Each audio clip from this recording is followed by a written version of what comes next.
अवतार मेहर बाबा की जय, अवतार मेहर बाबा की जय, अवतार मेहर बाबा की जय. Welcome all to today's online Sahavas program organized by Avatar Meher Baba Hyderabad Center. Avatar Meher Baba Hyderabad కేంద్రం వారు నిర్వహిస్తున్న నేటి ఆన్లైన్ సహవాస్ కార్యక్రమానికి అందరికీ స్వాగతం. నమో మెహర్ బాబా ప్రార్థనా గీతంతో ఈ కార్యక్రమం ప్రారంభమవుతుంది. ఎవరాది మానవుడో, ఎవరాది పురుషుడో, ఎవరాది సద్గురుడో, ఎవరు సర్వోన్నతుడో,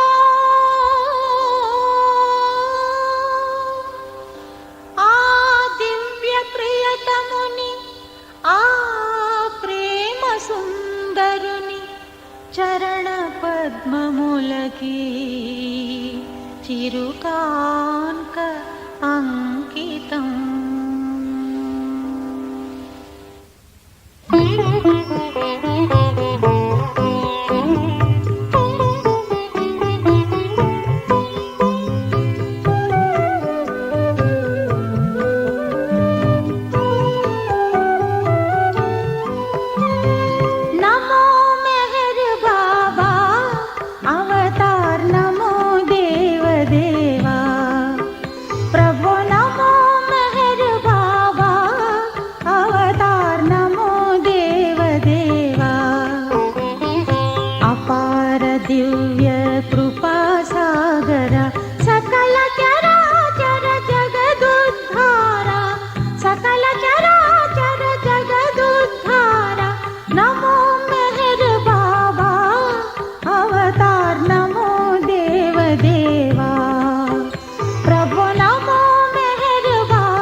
Jai Baba. In today's program, we will have Bhajans till 10:20, and at 10:20, Lord Meher presentation, and at 10:30, we will have special segment remembering Francis Brabazon's love for beloved Baba. As part of that program, we will have talk and music by Dr. Ross Keating and Jenny Keating from Australia. They will be sharing the stories of Francis' life of love and service for his beloved Baba. And we will also listen to some songs written by Francis Brabazon and talk by Francis Brabazon. And then the gist follows in Telugu. And at 11:45, beloved Baba's film. And from 12 onwards, Naam, Dhun, silence, prayers and Arti. ఈ రోజు కార్యక్రమంలో భాగంగా 10:20 వరకు bhajans ఉంటాయి. 10:20 lord Meher presentation. ఆ తర్వాత Francis బ్రాబజాన్ని ఆయనకి బాబా పట్ల ఉన్నటువంటి ప్రేమను మనం గుర్తు చేసుకుంటాం. అందులో భాగంగా డాక్టర్ రాస్ కీటింగ్ మరియు జెన్నీ కీటింగ్లు ఆస్ట్రేలియా నుండి ఫ్రాన్సిస్ యొక్క లైఫ్, బాబా పట్ల ఆయనకు ఉన్నటువంటి ప్రేమ, సేవల గురించి ప్రసంగిస్తారు. అందులో భాగంగా మనం కొన్ని ఫిలిమ్స్ అలాగే మ్యూజిక్స్ కూడా చూస్తాం. 11:35 వాళ్ళ యొక్క ప్రసంగం యొక్క తెలుగు అనువాదం ఉంటుంది. 11:45 బాబాస్ ఫిల్మ్. 12 గంటల నుండి నామ్, ధున్, సైలెన్స్, ప్రేయర్స్ మరియు ఆరతి ఉంటాయి. Now a Marathi bhajan by John Gusaf from Hyderabad.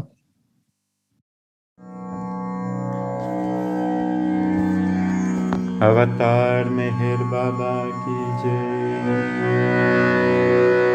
कुणी सांगा हो भक्तानो, कुणी सांगा पुजाऱ्यानो, देवासाठी देव कोण भजतो, देवासाठी देव कोण भजतो, देवासाठी देव कोण भजतो. कुणी सांगा हो भक्तानो, कुणी सांगा पुजाऱ्यानो, देवासाठी देव कोण भजतो, देवासाठी देव कोण भजतो.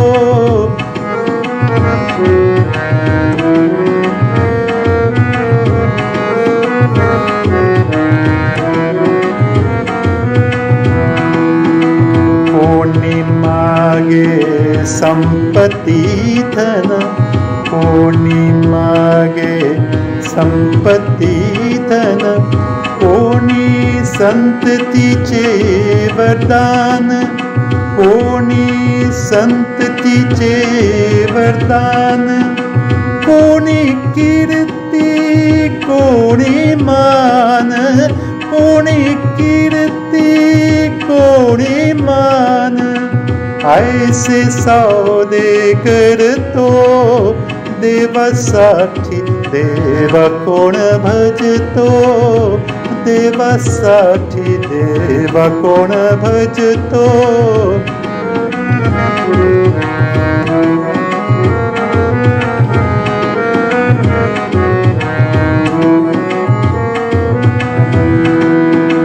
एक संपत्ता दुसरे मागे, एक संपत्ता दुसरे मागे, कधी न सरते हे देते दे, कधी न सरते हे देते दे.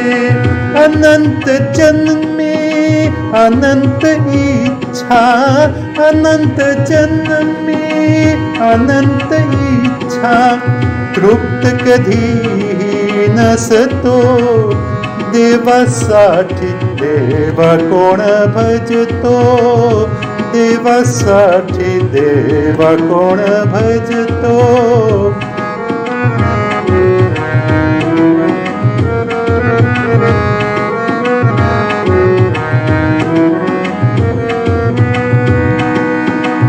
आवळा देऊनी कोहळा मागे, आवळा देऊनी कोहळा मागे, देवासाठी काही न त्यागे, देवासाठी काही न त्यागे. फेरे घाण्याच्या बेलापरी, फेरे घाण्याच्या बेलापरी, अंत जयाला नसतो. देवासाठी देवा कोण भजतो, देवासाठी देवा कोण भजतो.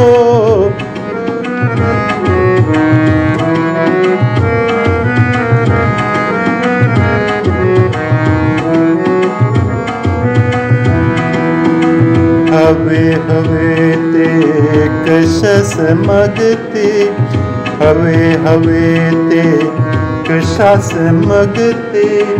मिळताची तृप्ती नच होते, मिळताचे तृप्ती नच होते. सुख नाही पण दुःखच देते, सुख नाही पण दुःखच देते. इच्छे मागे पळतो, देवासाठी देवा कोण भजतो, देवासाठी देवा कोण भजतो.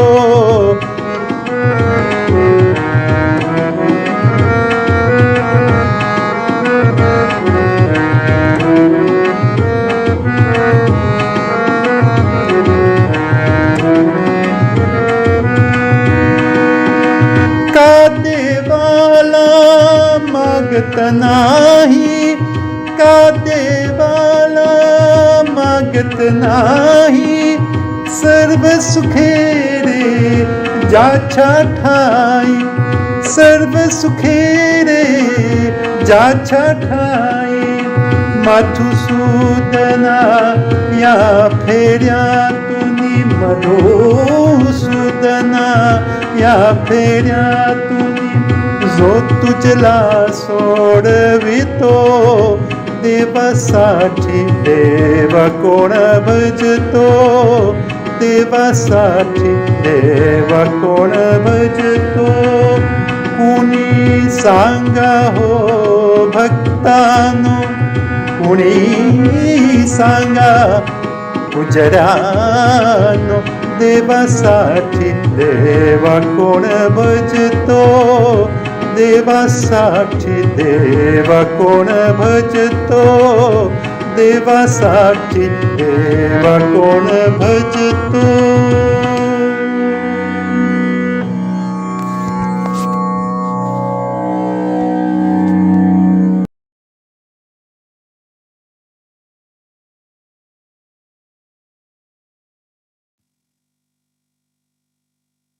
Jai Baba, Jai Baba John. Baby Manya from Denver, United States will sing a Telugu bhajan. Meher Baba కి జై. నా పేరు మాన్య పనిక. మెహరు బాబా నామము ప్రియమైన నామము, మెహరు బాబా నామము ప్రియమైన నామము. మధురాతి మధురము మనకెంతో అమృతము, మధురాతి మధురము మనకెంతో అమృతము. మెహరు బాబా నామము ప్రియమైన నామము. రామ రామాయణునది కథవతార నామము, రామ రామాయణునది కథవతార నామము. రావణాతి రాక్షసులను సంహరించిన నామము, రావణాతి రాక్షసులను సంహరించిన నామము. మెహరు బాబా నామము ప్రియమైన నామము. కృష్ణ కృష్ణాయనున్నది కథవతార నామము, కృష్ణ కృష్ణాయనున్నది కథవతార నామము. మెప్పుగా గీతను ప్రబోధించిన నామము, మెప్పుగా గీతను ప్రబోధించిన నామము.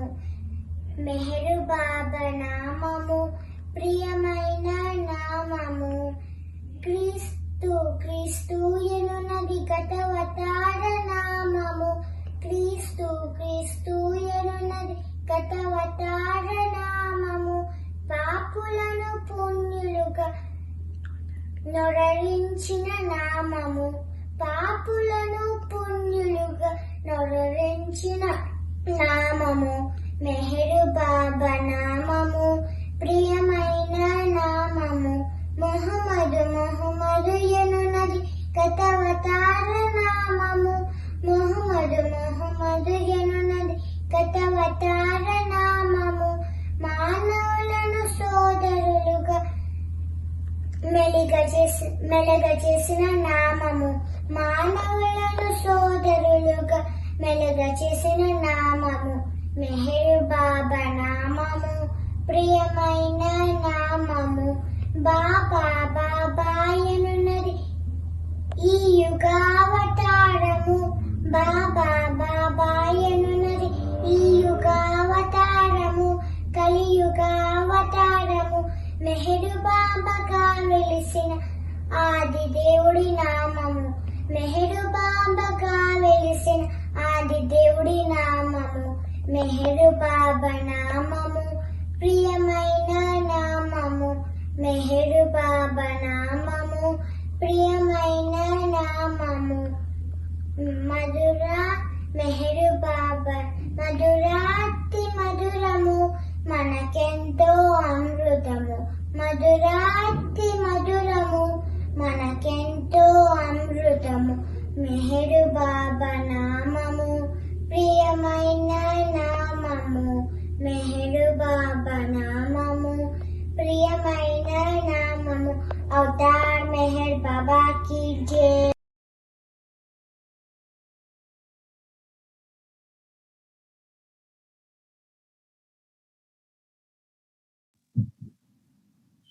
Jai Baba Chinari Manya. Now, a Persian song by Azade Talebzade from Iran.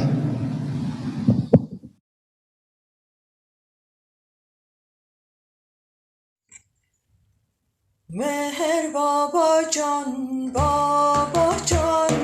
Hay Meher Baba, Baba Can, Hay Meher Baba, Baba Can, Meher Baba.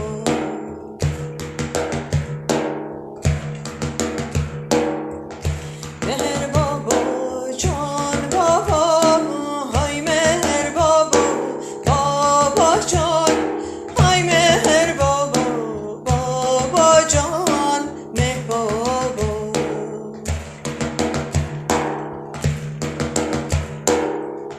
Meher Baba Can, Baba, Hay Meher Baba, Baba Can. Hay Meher Baba, Meher Baba, Hay Meher Baba, Meher Baba, Hey Baba. Meher Baba Can, Hay Meher Baba, Baba Can, Hay Meher Baba, Baba Can, Hey Baba. Meher Baba Can, Hay Meher Baba, Baba Can, Hay Meher Baba, Meher Baba, Hey Baba.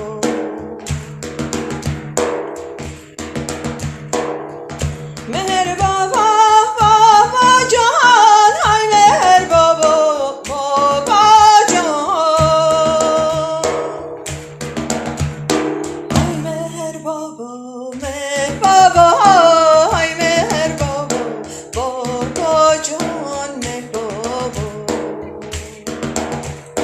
Meher Baba, Hay Meher Baba, Meher Baba, Hey Baba.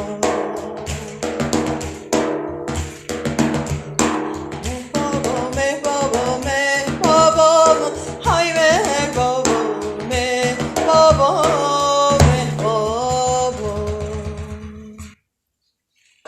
Jai Meher Baba.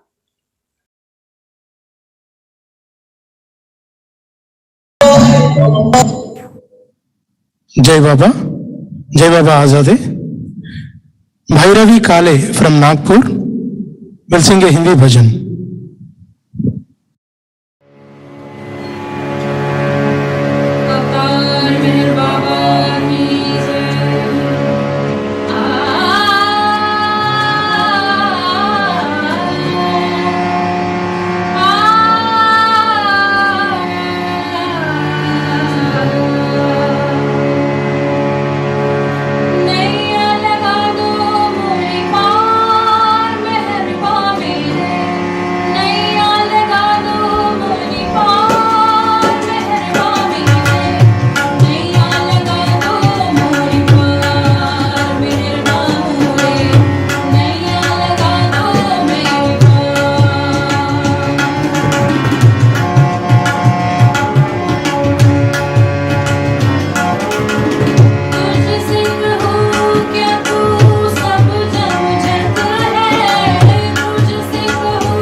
Jai Baba Bhairavi.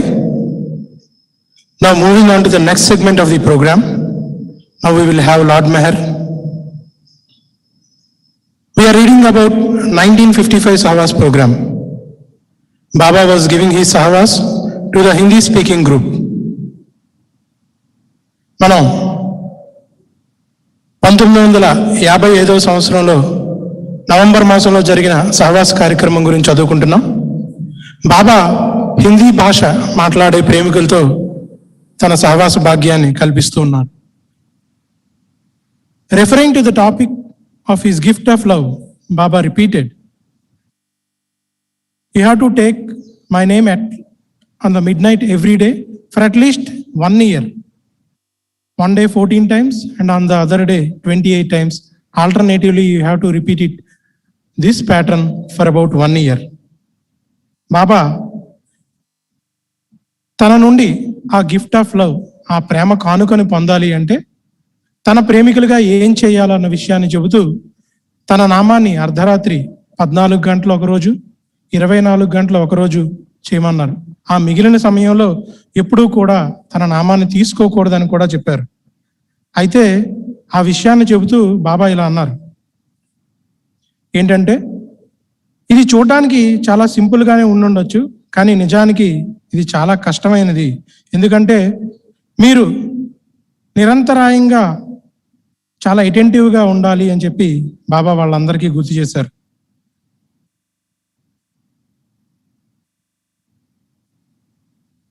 Don't think that you cannot love me.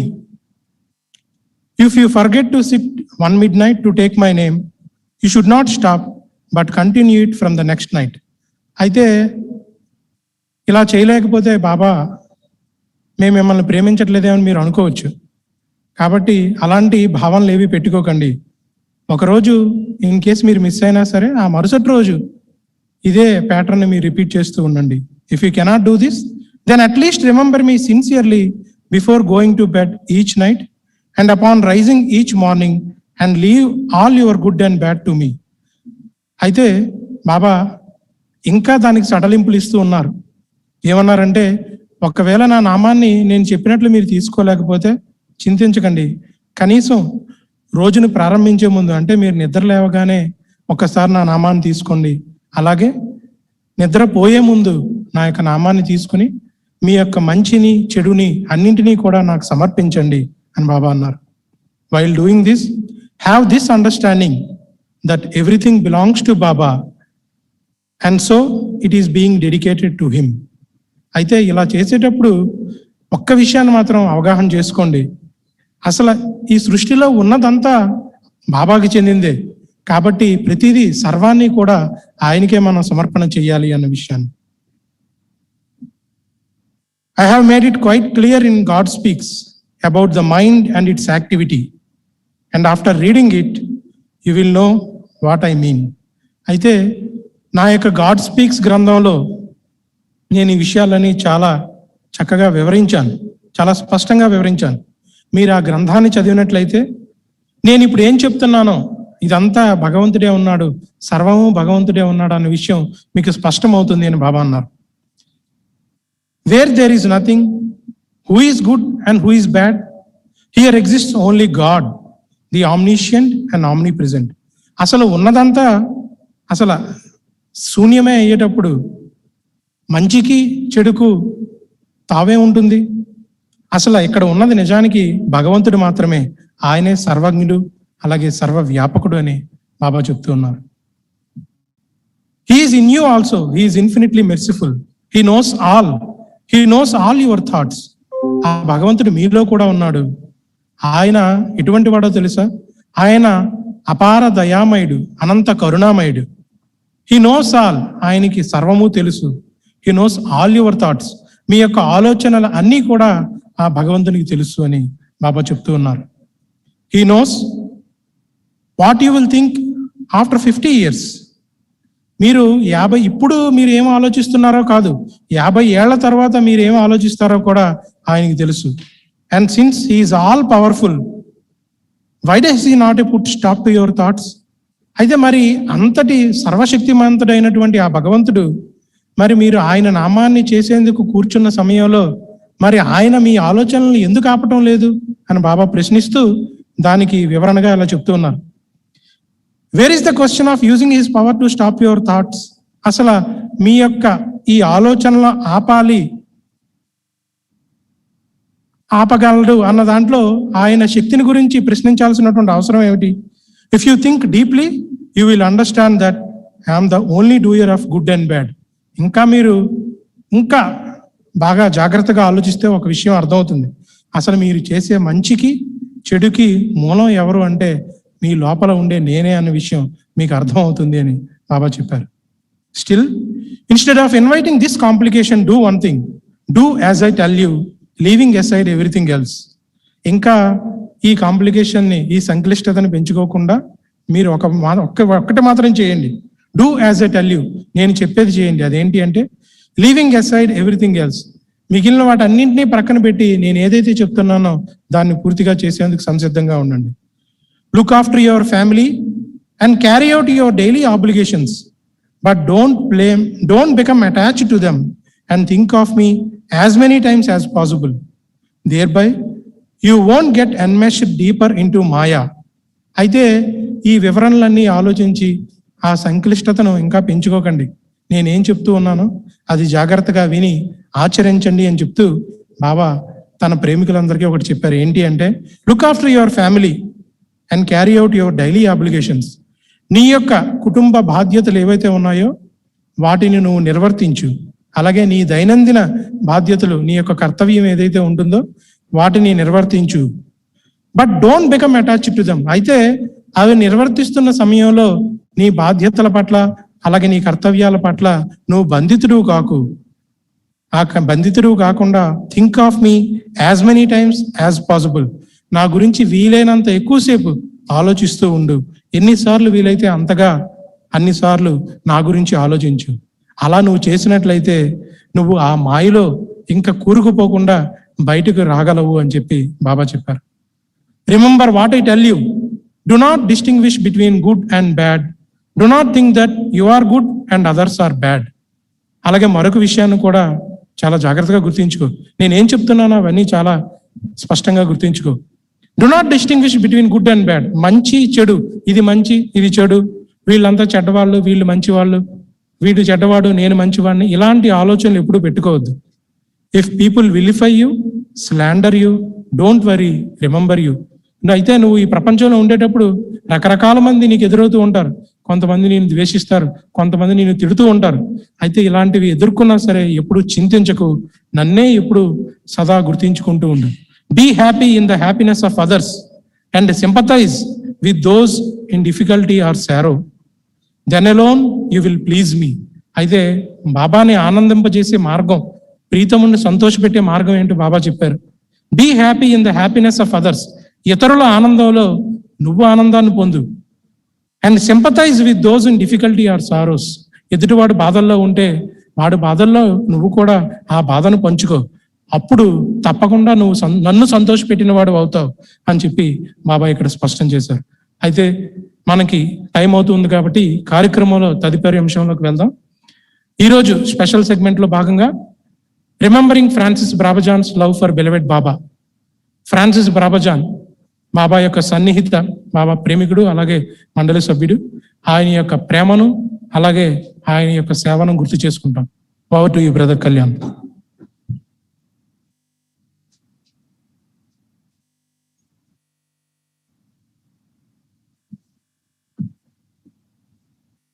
अवतार मेहर बाबा की जय. अवतार मेहर बाबा की जय. अवतार मेहर बाबा की जय. 1967 సంవత్సరంలో ప్రతి ఉదయం బాబా ఫ్రాన్సిస్ రాసిన గజల్స్ ని 3 సార్లు చదివి వినిపించుకునేవారంట. ఈ అవతార కాలంలో ఎలాగైతే ఉదాహరణ రూపుగా హఫీజ్ గజల్స్ ని, హఫీజ్ రాసిన సూక్తుల్ని మనకి గుర్తు చేసేవారో బాబా, అలాగా 700 సంవత్సరాల తర్వాత నేను తిరిగి వచ్చినప్పుడు ఫ్రాన్సిస్ గజల్స్ ని ఉదాహరణగా చెప్తాను. అందుకే ఇప్పుడు తిరిగి మళ్ళీ చెప్పించుకుని దాన్ని కంఠస్థం చేస్తున్నాను అని బాబా చెప్పడం జరిగిందండి. అయితే మండలి సభ్యులు అలాగే మెహర్ బాబాకి చెందిన కవి అని పిలువబడే ఫ్రాన్సిస్ బ్రాబజాన్ 1984 సంవత్సరంలో జూన్ 24న తన దివ్య ప్రియతంలో ఏకమయ్యారు. అయితే బాబాతో గడిపిన ప్రేమ, సమర్పణ కలిగిన వారి జీవితాన్ని సంస్మరించుకుని ఈ కార్యక్రమం యొక్క ప్రత్యేక అంశం. ఇందులో భాగంగా అవతార్స్ అబౌట్ ఆస్ట్రేలియా నుంచి డాక్టర్ రాస్ కీటింగ్ మరియు జెనీ కీటింగ్ ఈ ఆన్లైన్ సహవాస్ లో పాల్గొంటున్నారండి. జెనీ బాబా సన్నిధానంలో ఫ్రాన్సిస్ తో పాటుగా సహచరునిగా బిల్ లీపేజ్ వారి యొక్క కుమార్తె. అవతార్స్ అబౌట్ సంరక్షణల భారాన్ని, ఆ బాధ్యతను ఫ్రాన్సిస్ తర్వాత ప్రస్తుతం బిల్ లీపేజ్ నిర్వహిస్తూ ఉన్నారు. అయితే జెనీ 1956 సంవత్సరంలో 2 సంవత్సరాల చిన్నారిగా బాబా దర్శన భాగ్యాన్ని మొదటిసారి పొందినవారు. ఆ తర్వాత అనేక సందర్భాల్లో బాబా దర్శనాన్ని పొందారు. అయితే ఫ్రాన్సిస్ తో పాటు ఫ్రాన్సిస్ బిల్ లీపేజ్ కుటుంబంతో వారి యొక్క ఆ సంబంధం కుటుంబంలో ఒక సభ్యుల్లాగే కలిసిమెలిసి ఉన్నవారు.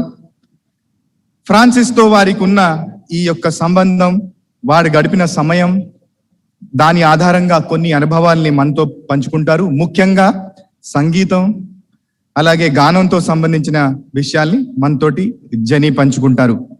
అలాగే వారి జీవిత భాగస్వామి అయిన డాక్టర్ రాస్ కీటింగ్ 1969 సంవత్సరంలో బాబా గురించి విని బాబా యొక్క సందేశాల వల్ల ప్రభావితులై ఆ తర్వాత కాలక్రమంగా ఫ్రాన్సిస్ యొక్క కావ్యలేఖన వారి జీవనంపై పరిశోధన చేసి డాక్టరేట్ కూడా పొందినవారు. సో వీరు మనతో పాటు ఈ ఆన్లైన్ సహవాస్ లో ఉన్నారు కాబట్టి వారి నుంచి ఫ్రాన్సిస్ గురించి విందాం.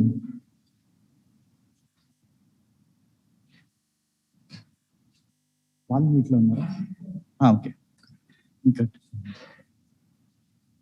It is a pleasure to have Dr. Ross Keating and Jenny Keating on this Sahavas once again.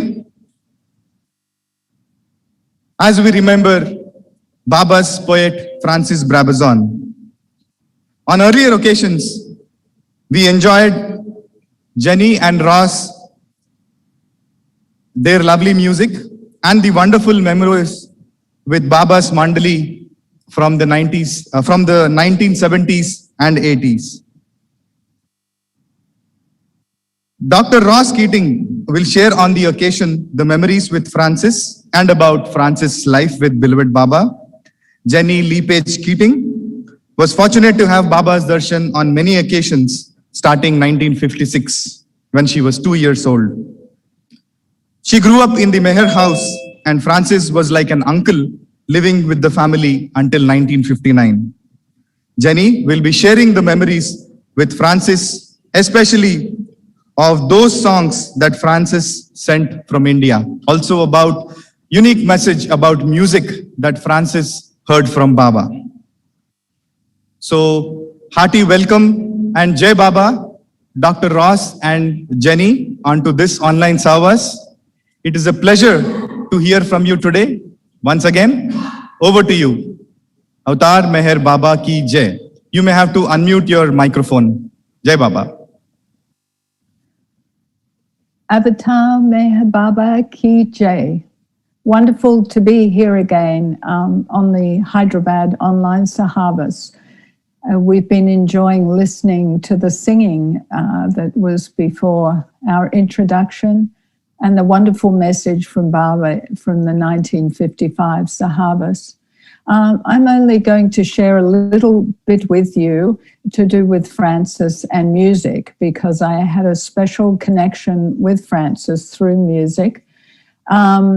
For those of you who, I think maybe the introduction gave this information, but my family came to live with Francis at the Beacon Hill house he was building for Baba, which Baba later named Mayor House. And we lived with him there. He lived with us off and on until 1959 when he went to stay with Baba. And it was during that time that he lived with Baba from 1959 to 1969 that he saw how much beloved Baba enjoyed music and singing. And up until that time, he had been a poet and, of course, had written wonderful poetry, which I read as a child and loved, and much prose. And, of course, he had ended up finishing in 1960, Stay with God, wonderful, wonderful book, which Baba praised so highly. But spending time with Baba, he realized that Baba actually loved the combination of music and words. And he, early on, maybe around 1960, he wrote to my mother, who was musical and loved music. He said, when I return, I'm not going to give long, serious talks. I'm going to sit and listen to whoever can sing and play for beloved Baba, for my own pleasure, and because that will be the only way, people singing, etc., that beloved Baba's real message will ever get spread among all the people. So he felt it was a wonderful way of spreading Baba's name and message. And he also, of course, was very aware of how music helped to lighten beloved Baba's burden, the burden of his universal work. And he longed to create some songs himself. So he began in the very beginning, the very first like songbook that he created was called Let Us the People Sing.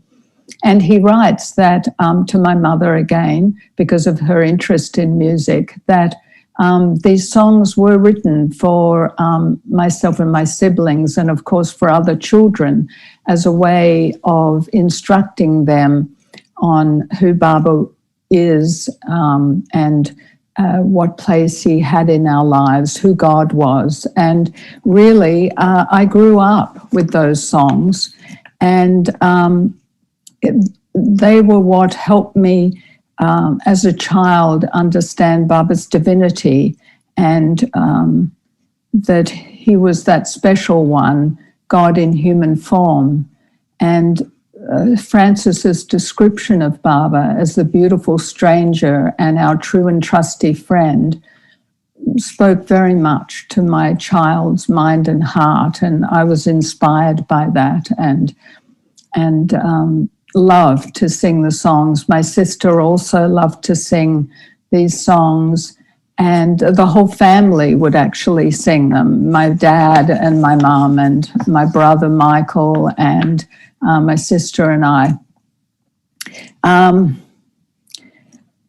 In 1967, one very key event which happened for my sister and I was that in 1967, beloved Baba called our father Bill to Meherazad to speak with him about the development of Avatar's abode, because of course at that time when Francis first went in 1959, he thought he may stay, a few weeks, a few months, but of course the years went on and he was there, as we all know, until Baba dropped his body in 1969.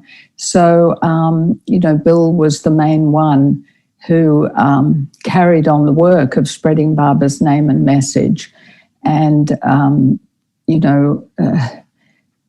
was the main person at Mayor House, which was the main centre in Australia at that time. But of course, Avatar's abode, he said, would become a place of great pilgrimage, so that needed to be developed as well. And as Baba said, he chooses from time to time this one or that one to do particular work in his cause. And so he called Bill to discuss the development of Avatar's abode.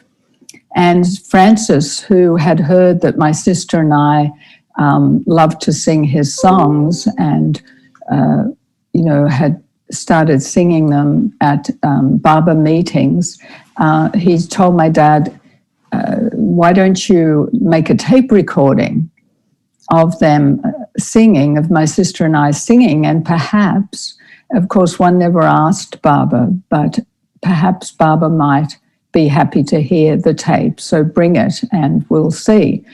And so that did actually happen, and Baba asked to hear the tape and sent a beautiful message about how touched he was by our singing and how we must continue singing for him, remembering always that he is the only real one, and trying to convey that in our singing. And but before that, before we did the tape recording, Francis sent us what he called was Baba's requirements of a song, so that we understood how we should sing these songs for Baba. And this is the message he sent. Beloved Baba's requirements for a song are: the words should have depth of meaning to appeal to the heart and mind. The tune should bring out the words, bring out the meaning of the words, and not cover them. All the words must be heard, otherwise the meaning of them is lost. The singer must have a naturally beautiful and properly trained voice. When all these requirements are fulfilled and the singer sings to the beloved, forgetful of all but the beloved, and the song she is singing to him, then a spiritual feast is partaken of by those who hear her. And then he mentions Begum Akhtar, who is such a singer and has been fortunate enough to offer her art to beloved Baba many times, has received his blessings. So the other book that contained a lot of Francis's early songs, so all these songs was the East-West Gathering. And Let Us the People Sing and the East-West Gathering were all Francis's early songs. And he writes about, of course, whenever he wrote these songs, he sent the very first copies of them to our family so that we could learn them. And of course, the East-West Gathering was a whole book of poetry and songs interspersed. And he mentions how he sang the whole book to beloved Baba and how much Baba loved it. And he particularly liked The Dawn Light Breaks. And also in the East-West Gathering, of course, is the song that we all know as the Australian Arti, which begins, O glorious, eternal, ancient one. And he mentions that Baba said about this, sometime in 1963, Francis writes, he sang the whole work to Baba and was told by Baba that he didn't need to make any changes to O glorious, eternal, ancient one, and that it was perfect as it was. So it's lovely to think of that, especially as it's a song we sing so often, and especially at the Samadhi. In fact, my sister and I, with another Australian woman, were probably the first people to actually sing that Arti at the 1969 Darshan. And on the day that we went to Hyderabad to Baba's Samadhi, we sang it there as well. So that's very special. And the last thing I just wanted to share was just a lovely excerpt from the family letters, which Mani, Baba's sister, wrote. This was a little bit later in the 60s, 1960s, around 1967, 68. Mani writes, at Mehrazad, Baba's bard, Francis, sings to him the songs he makes for him, songs in which the words tell of the lover's delight in the beloved and of the difficulties which the lover experiences, in which the melodies so fit the words that the flavor of the words is fully brought out. Oh, I forgot to mention the key thing that I meant to mention about A Glorious Eternal Ancient One is that this was the very first song where Francis wrote the words and the music. So the music was his melody as well, and that was a first. And of course, he went on to write many other songs, both the words and the music, but that was the beginning. Many a song, Mani goes on to write, many a song he weaves for him from the sunbeams of his love, that the burden of his songs may ease the beloved's burden to the extent of each refrain. And at the end of each song, Baba tells him, beaming with pleasure, this one is the best you have done, Francis. This time you have surpassed yourself. And I think that's just a lovely point to finish at this time. And Ross and I would like to just share one song with you of Francis's from the East-West Gathering. It's called I Am Truth, I Am Love.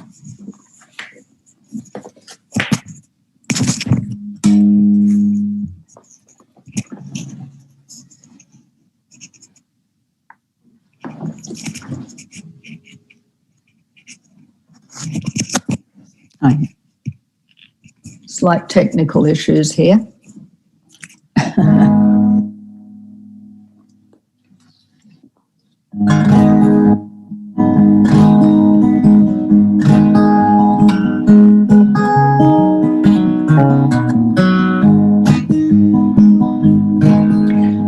truth, I am love, and to you I say, I will keep your hearts till the break of day. Will you love me true? Will you love me always? For I've loved you since the first morning.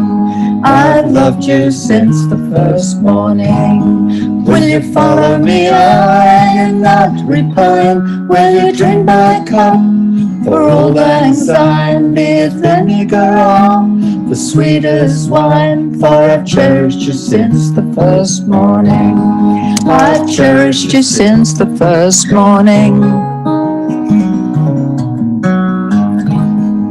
That morning when I woke and started to sing and put the universe on my finger as a ring, and I sent you forth as the buzz of spring on that first and most glorious morning. And you went this morning, and you went with a shout, and you went with a cheer, but my heart was torn because you were so dear, and I knew it would be a good million years before there even dawned your own morning. Before there even dawned your own morning.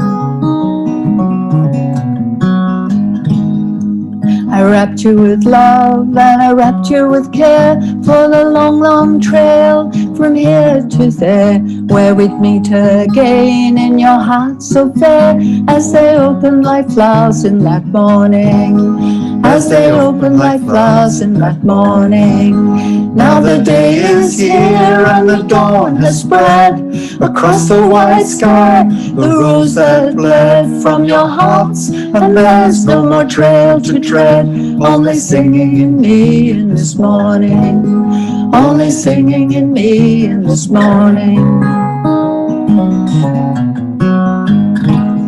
I am truth, I am love, and to you I say, I will keep your hearts till the break of day. Will you love me true? Will you love me always? For I've loved you since the first morning. I've loved you since the first morning. Now the day is here and the dawn has spread across the white sky, the rose that bled from your hearts, and there's no more trail to tread, only singing in me in this morning, only singing in me in this morning. Now the day is here and the dawn has spread across the white sky, the rose that bled from your hearts, and there's no more trail to tread, only singing in me in this morning, only singing in me in this morning, only singing in me in this morning.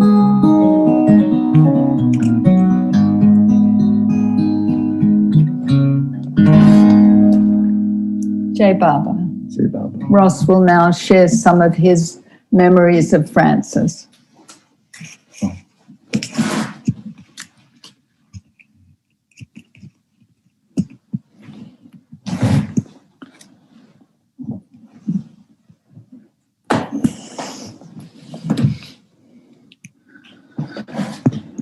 Jai Baba, everyone.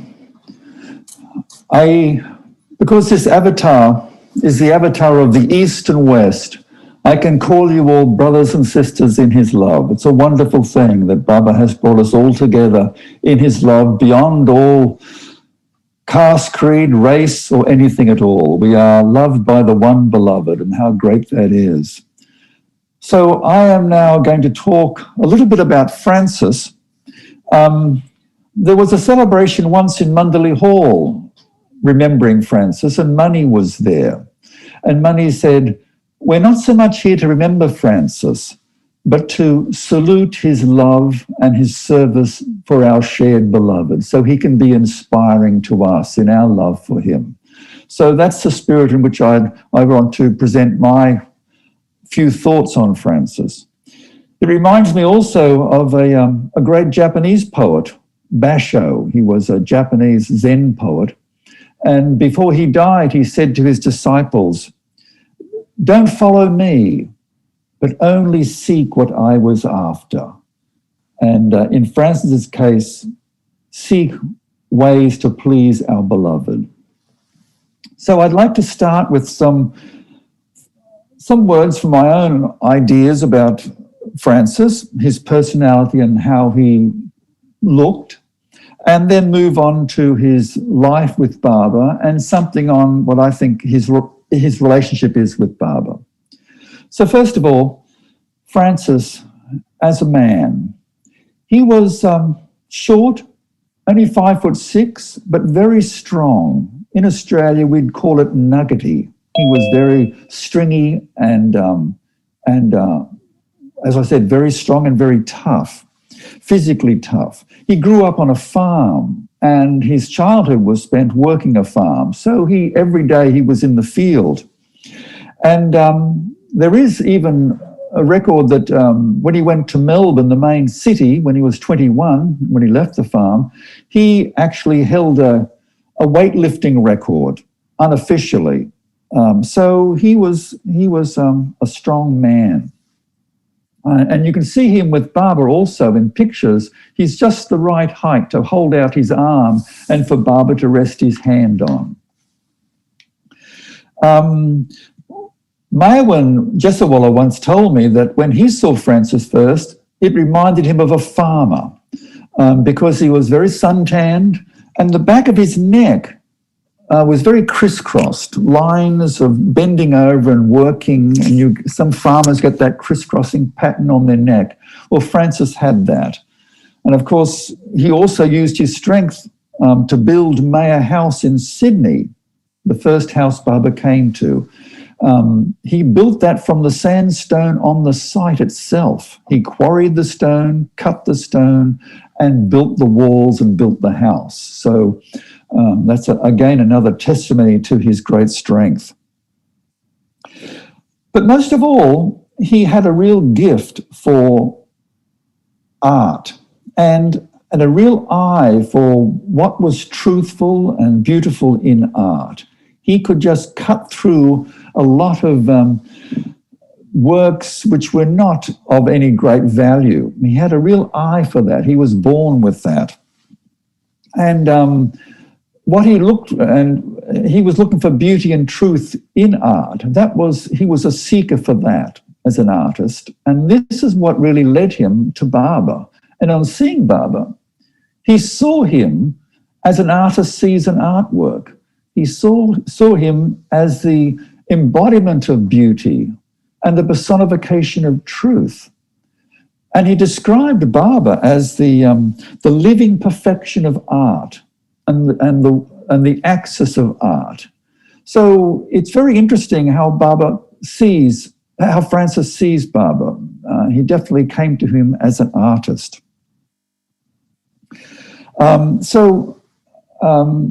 When in 59, he had just finished Stay with God, Francis calls him to India.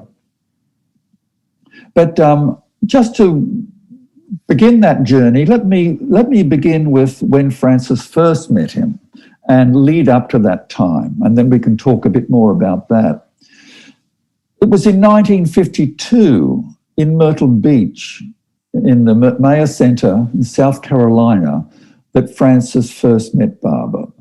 He was a Sufi, he was a seeker after truth, and he felt after reading Baba's discourses that he was the real Sufi. He was the Messiah returned, the living Christ, the Buddha once more.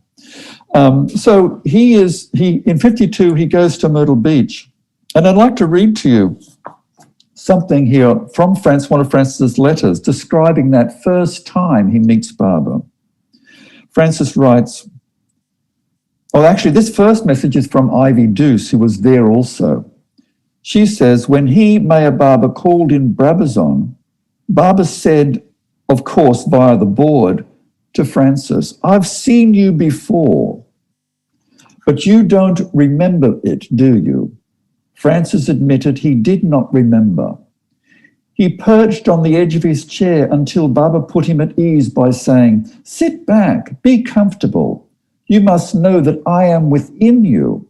So if you feel like coughing, cough, for it means that I want to cough. So it's a lovely, comforting message Baba gives to Francis to put him at ease. And then Francis, for the first time in his writing, describes what Baba looks like.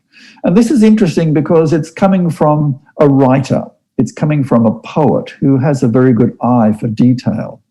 And this is what Francis writes on that first, how he sees Baba for the first time. Francis says, he looked as I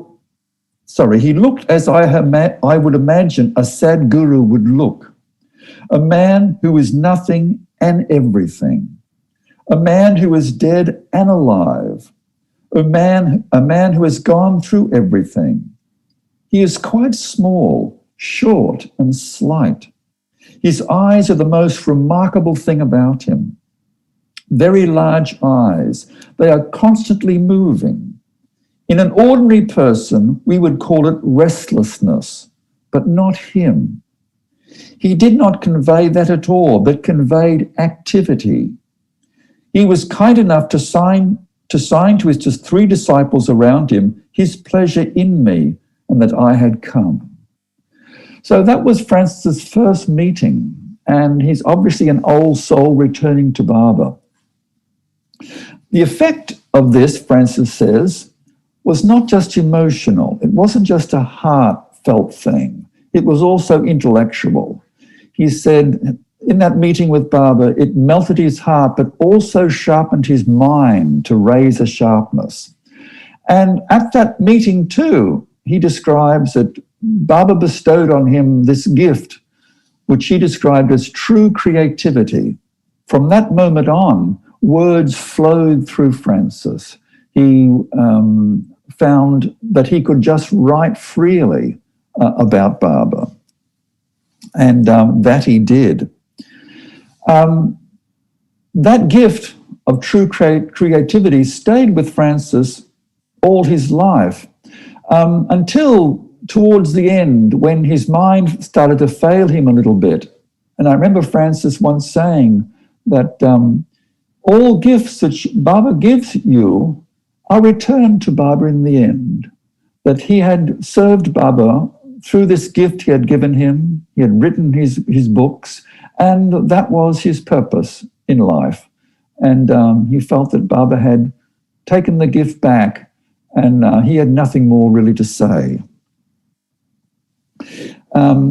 After 52, his first meeting with Baba, he then travelled through Andhra in 1954 in March. And this was the opportunity Francis had of being with Baba and moving and seeing him with people.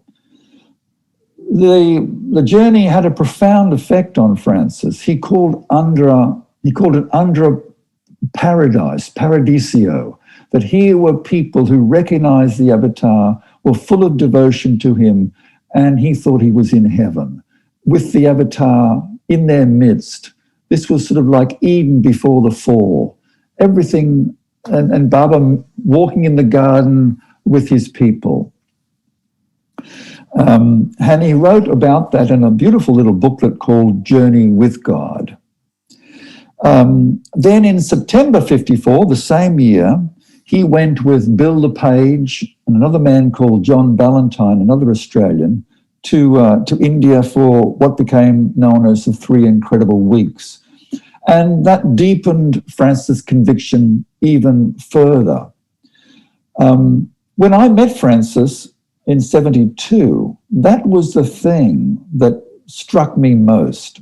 Not so much what he said or what he had written, but this unbelievable conviction in Baba that he was a person who would give his life at a blink of an eye for Baba. And that's really what came across. Then in November 55, he was called with Don Stevens to the men's Sahavas at Hyderabad. And they were the only 2 Westerners who went there. And the Sahavas was about working for Baba and spreading Baba's message. Don Stevens records that time and all those messages in Listen Humanity. And Baba told Francis to write another book at this time and to call it Stay with God. he picked up that his first book was Journeying with God, and this was a sort of a sequel to Stay with God. He told Francis to do that. Now, Francis always felt if Baba told you directly to do something, that was of utmost importance. If you did something of your own choosing and offered it to Baba, that was a beautiful act of worship to Baba, of praise, of trying to please him. But if Baba actually asked you to do something, then that was to be taken at the utmost seriousness. During that Sahavas, various messages were read.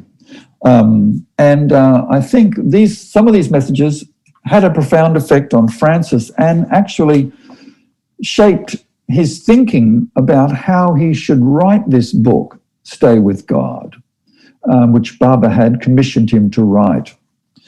One message in particular, I think, is worth noting. This is what Baba says about how we should work for him, and this is what Francis heard.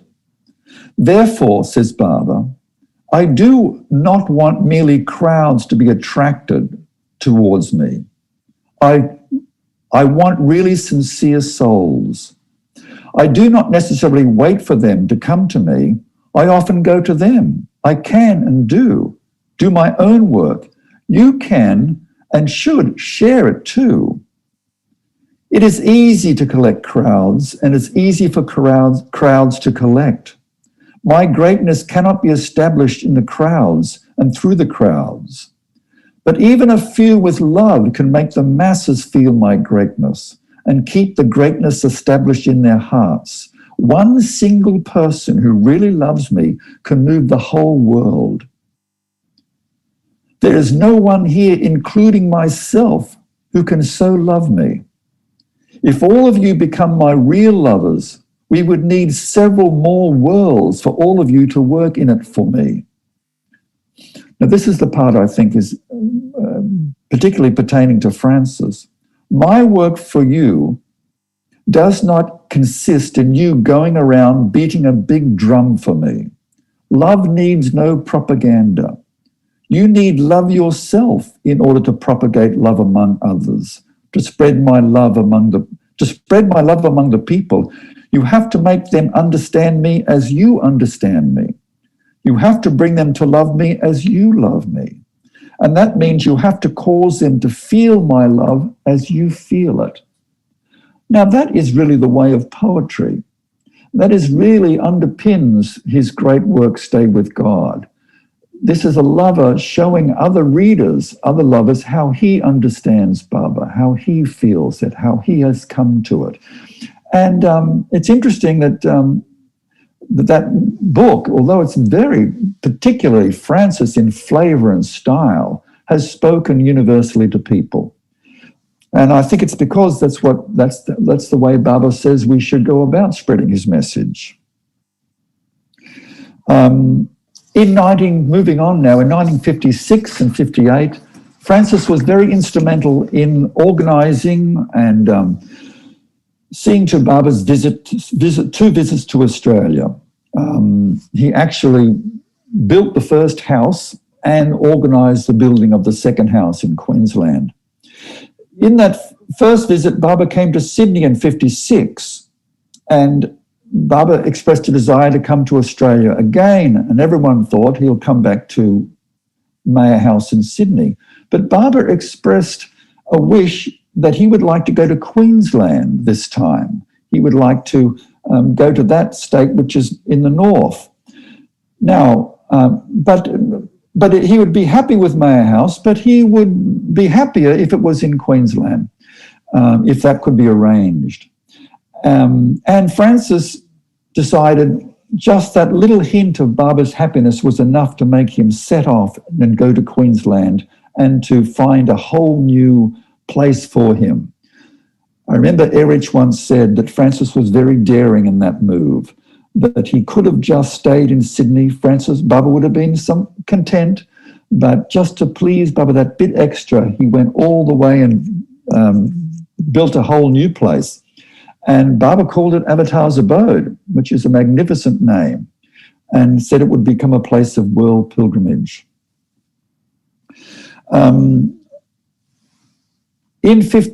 That was 58. Then in 59, Francis had finished the book Baba had given him to write in 55, Stay with God, and Baba had invited Francis to come to India to be with him.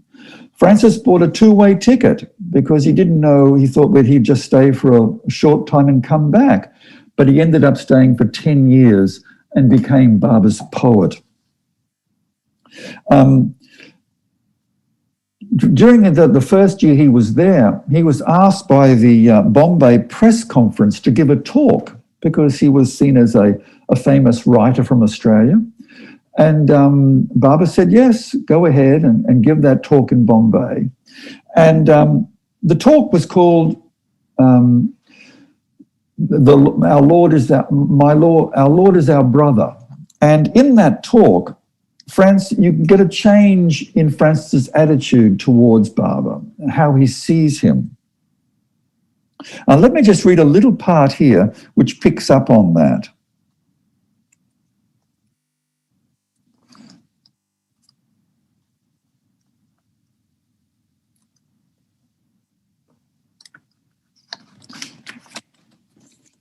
Here it is here. Just a short excerpt. Francis writes, the Avatar is our eternal Lord and playfellow. He loves the play he himself created.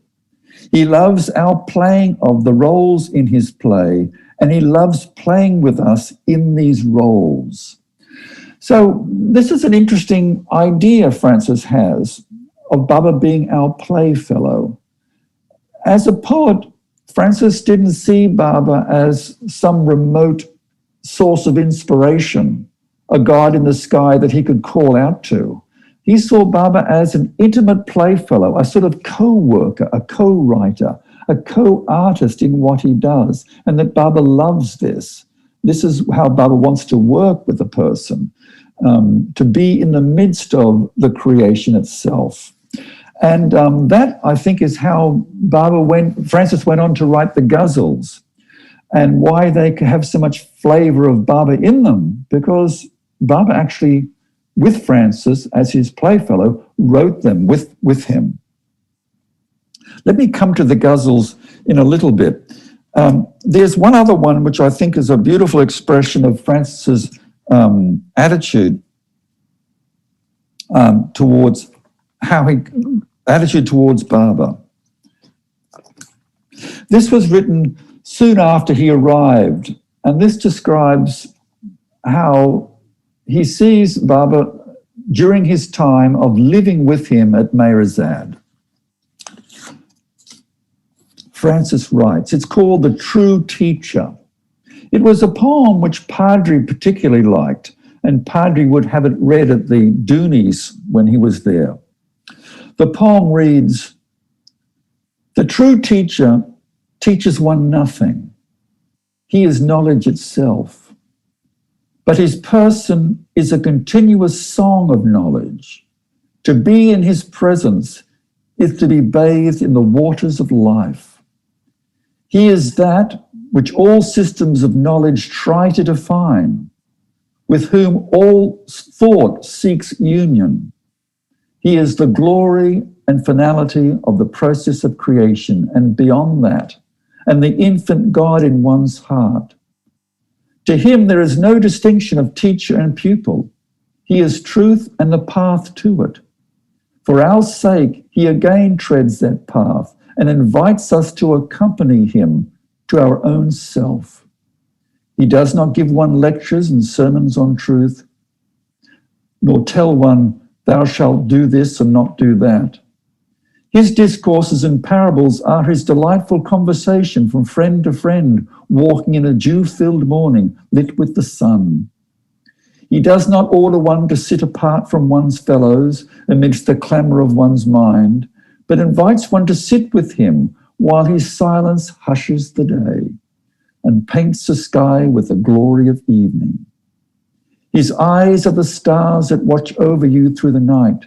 His love is the sun which awakens you in the morning. The blessing of his hand wipes out ignorance in a moment, and the footprints of his feet are the way to eternal life. It's a beautiful expression of how Francis actually saw Baba and somewhat underpins his relationship with him. So let me look at his relationship. I mentioned the Andhra tour, and there's one passage in the book, Journey with God, during that tour, which Francis writes, which also expresses his unique relationship with Baba. Let me read this. And this again, I think, is how Baba awakened his heart and also sharpened his mind, because it's a very perceptive piece. Francis writes, whether Maya Baba is the totality of God or not, I have personally no way of knowing. I can only measure to my own degree. And to that degree, he is the embodiment of that ideal which I call God. Since beauty and knowledge have been the only God I have ever worshipped or pursued, and since this man appeals to my eyes as the very embodiment and manifestation of beauty and knowledge, I call him God. Not only the all-forgiveness and humor in his eyes, but the very movement of his hands and body have unlocked regions within me which were unknown to me before. No man or woman, no flight of thought, no aesthetic experience, no sublimity of nature has touched the depths of me as this man has. I have met no one or experienced no experience which has melted my heart or sharpened my intellect as he has. It's a beautiful passage, and it does show that Francis, as an artist, looks out. He sees Baba's beauty and truth before his eyes, and that's what awakens him internally. And I think that's why the avatar has to come, so we can see this manifestation of God in the form of a human, and that awakens us internally. And Francis, in that passage, really expresses that. When I met Francis, I said it was this deep conviction which gave to all of us who came to Avatar's abode where Francis was living. But also, when Francis came back, I think he was in grief. Here he was, Baba's poet, and in the pictures you can clearly see the affection between Francis and Baba. Somehow, being a poet, being a musician, the avatar has a soft spot for them, and that comes through very clearly. And I often think that when Mayra, Baba's beloved, was in deep grief when Baba dropped his body, his image appeared in the tree outside her room. And she could see it clearly and felt, Baba is still here. He still knows me. He's still present. And for Francis, I think something similar happened. A lot of us young people who were there came to Avatar's abode, and through us, we began to sing Francis's ghazals. And I think Baba prompted us to do that, unknowing to us. And that was a great comfort to Francis. That was a great balm and had a soothing effect on Francis, because he missed that beautiful physical presence of Baba.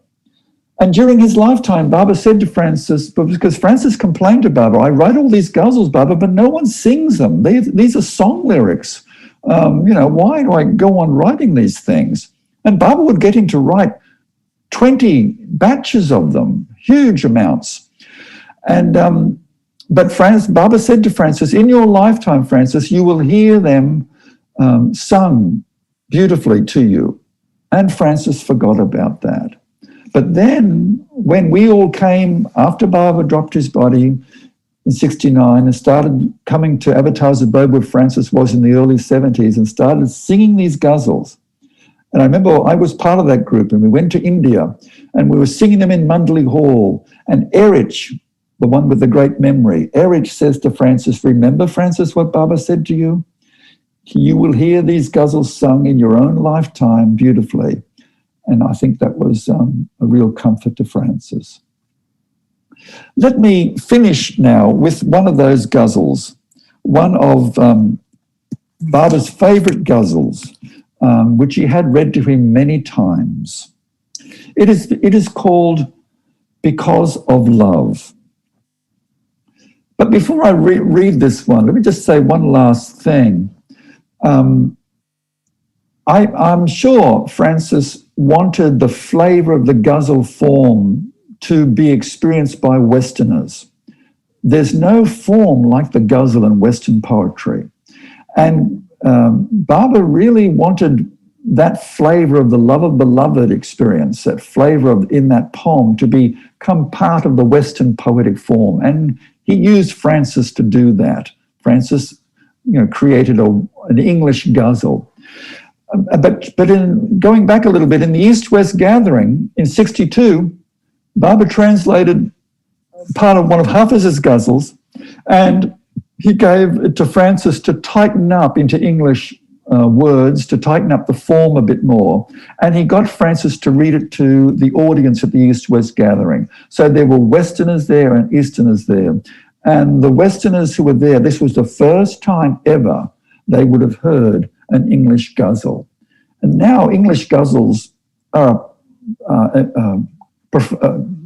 popular all through the West. The ghazals of Hafiz and Rumi are the biggest selling poetry books in the West now.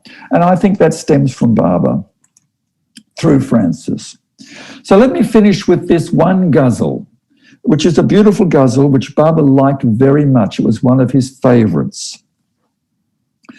And it has this refrain, because of love. The evening pianos have faltered into silence because of love. The night trumpets have wailed their last notes of violence because of love. How earnestly we pursue our roles in God's great game because of love. The freshening dream, the kiss, ever new and the same because of love. Who, if he could hear his own voice, would go on singing because of love? The end remains covered, else few would make a beginning because of love. The difference between being pelted with eggs and showered with roses because of love is less one of talent than one's fate share, which time discloses because of love. We sleep, sometimes we dream and awaken to a new day because of love. 1 billion years of wayfaring, yet still we don't know the way because of love. We would not yet have broken out of the beast cage because of love, if it were not for God man's compassion and holy rage because of love. Tomorrow is another day for the battle's violence because of love. The few remaining hours of the night are for wine and silence because of love. Jai Baba.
Jai Baba. Thank you so much, Dr. Ross Keating and Jenny, for those lovely memories. On behalf of the Baba family here, heartful thanks and Jai Baba to you. We will now hear a song written by Francis himself, the Darksmith's song. After which, we'll go through the gist of the memories that Dr. Ross Keating and Jenny shared briefly in Telugu. Jai Baba.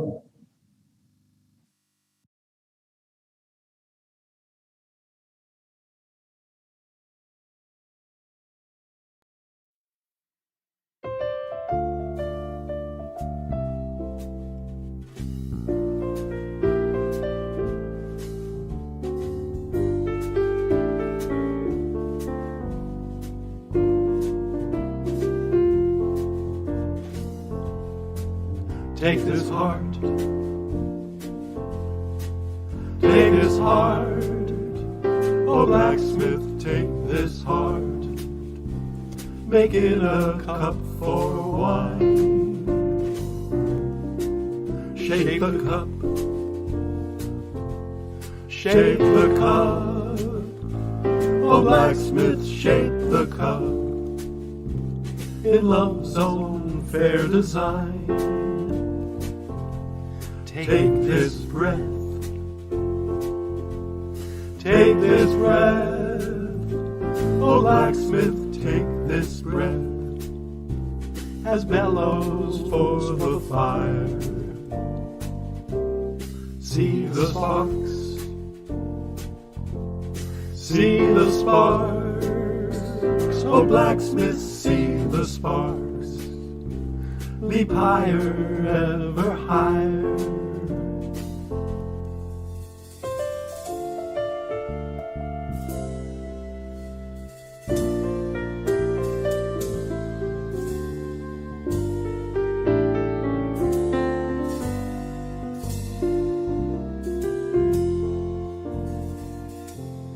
Take these tears, take these tears, oh blacksmith, take these tears, to temper the job done. See the cup, see the cup, oh blacksmith, see the cup, shine like the rising sun.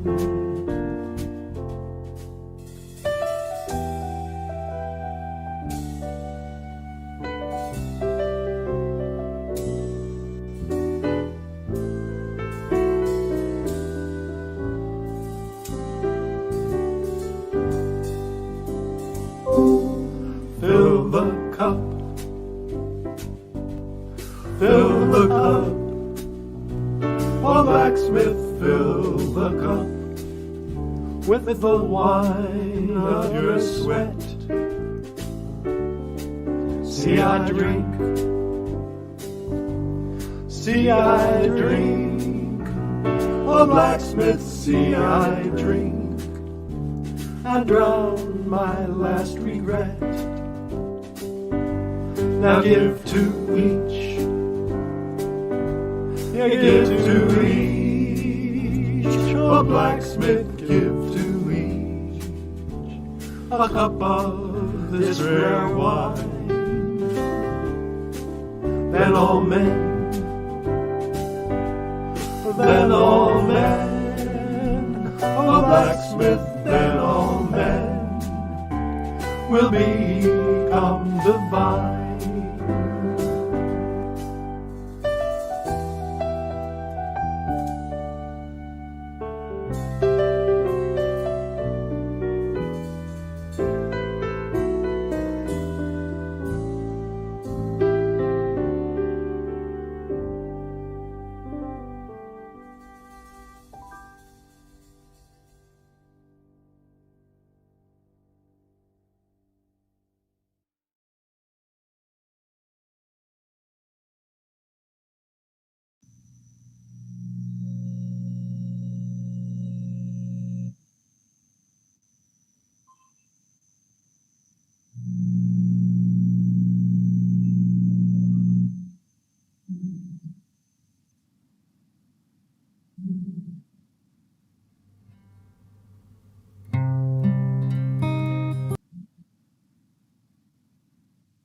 Jai Baba.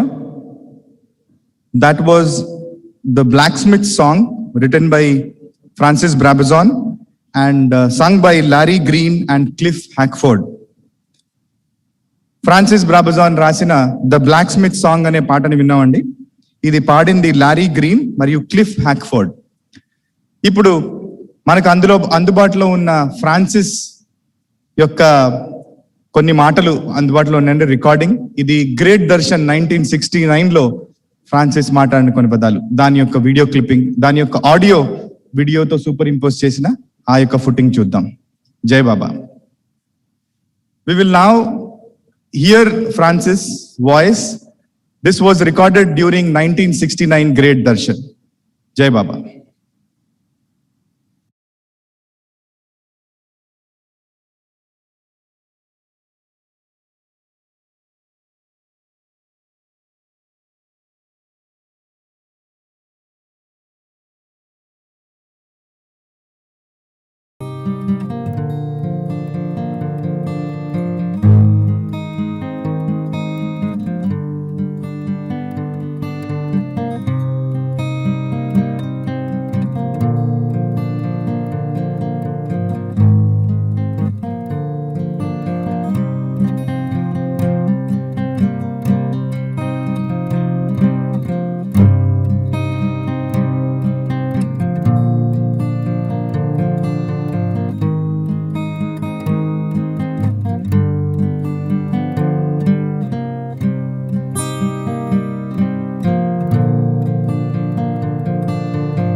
I am amazed and filled with joy to discover that the beloved I have been serving for many years is truly a very mighty beloved. How to serve that one who is all beloved? For whatever one does with love is done by him.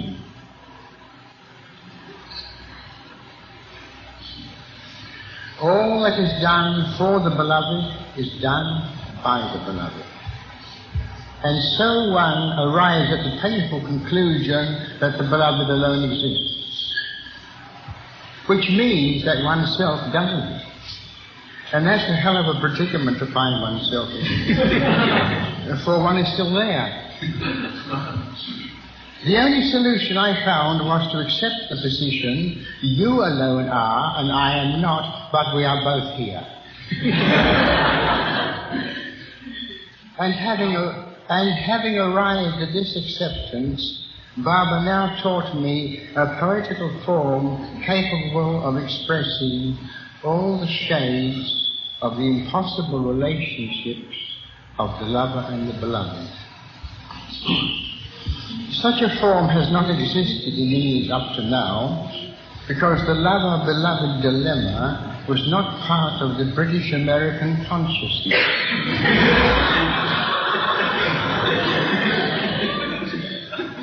And, of course, beloved Baba, being the author of this new form, was, or seemed to be, delighted with my exercises in it. And here is a delicious piece of humour in connection with this. There was a period when he would have me read a new poem to him 3 times every morning. Do you know why 3 times?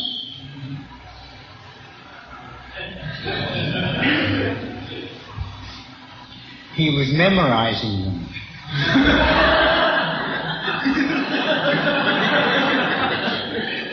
Well, that's what he said.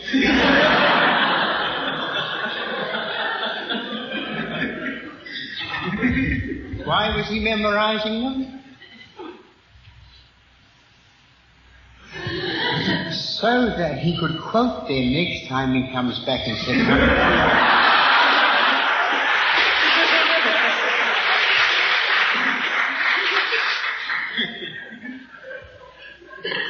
yes, that really is God-man humor, isn't it?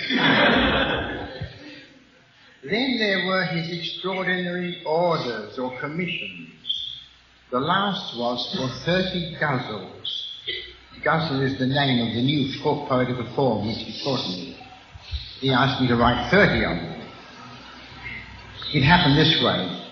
One morning after the usual morning business was finished, Baba wanted me to write 30 ghazals. Could I do that?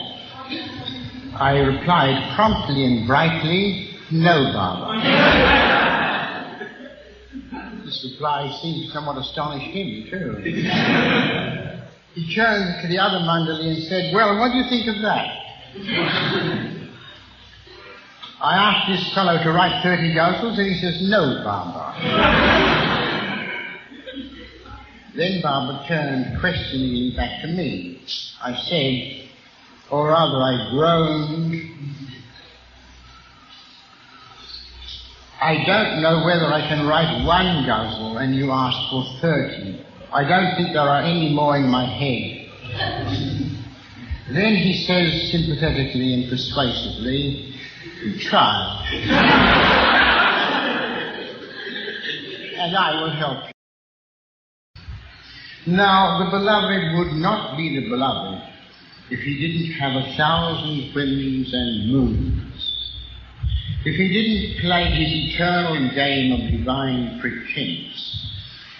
If he was not all ears for the lover's praise and stone deaf to his complaints. If he was not all knowledge and all ignorance at the same moment. He would not be the beloved if he did not decorate the walls of his wine shop with pretty pictures, such as all the religions being drawn together as beads on one string, and 700 years of peace. And then invite the lover to cross deserts of dryness and oceans of tears to receive the wine of his kiss. And when the lover at last staggers in at the door, the beloved spends the whole time showing him the pictures and expecting his interest and admiration. What a beloved our beloved is. What a beloved we have chosen to serve. What is it to the thirst-crazed lover if a lot of glass beads are strung on one string? Will that make them turn into diamonds? What if there is 700 years of peace? Will not war again follow? He would not be the beloved if he did not tell the lover to stand up and sit down at the same time, to become footless and walk, to become headless and think, to exert himself to the utmost and leave everything to him. Though it is not the time yet for us to know the wine of his kiss on our lips, we have received the kiss of his word in our hearts. If it were not so, how could all you dear ones who have never seen him in his man form be here now? Who but the beloved of beloveds could speak his word silently in your hearts and make you come from across the world to take his darshans, to bow down to him in your hearts? Such a thing has never happened before. I have been at mass darshans where tens of thousands came and bowed down to his man form. But to come thousands of miles to bow down to him in one's heart is of an entirely different order of devotion.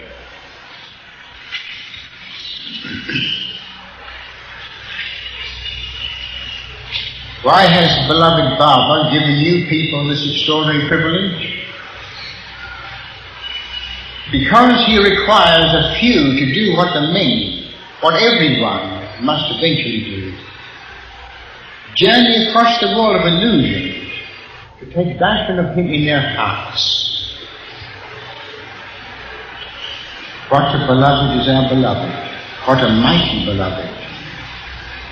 The word which he has spoken in your hearts, which will be spoken in every heart in the world, will lead you by the hand and drive you with whips to the door of your beloved,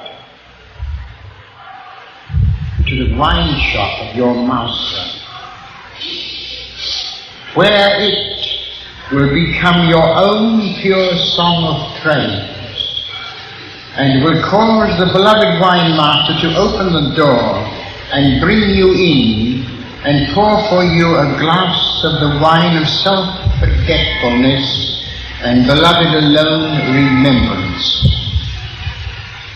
The very word with which he knocked on the doors of your hearts and aroused you to set your feet on this path to him, that same word will knock on his door and make him open it to you himself.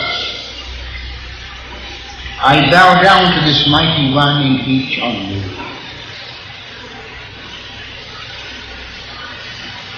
But you also have your parts to play in this grand journey you have begun. You must not leave it all to your beloved. For every step the lover takes to the beloved takes 10 steps to the lover. But the lover must continuously take that one step. We must practice taking beloved's darshan, bowing down to him in our hearts every day and then every moment until we have continuous sight of him. Happenings will happen, even grand happenings, but they will not be that happening which has to happen in our hearts. So do not look to these other happenings to nourish your faith. Depend only upon his word and its song in your hearts. Be prepared for a long, long journey, but be prepared for a long, long journey to have his real darshan.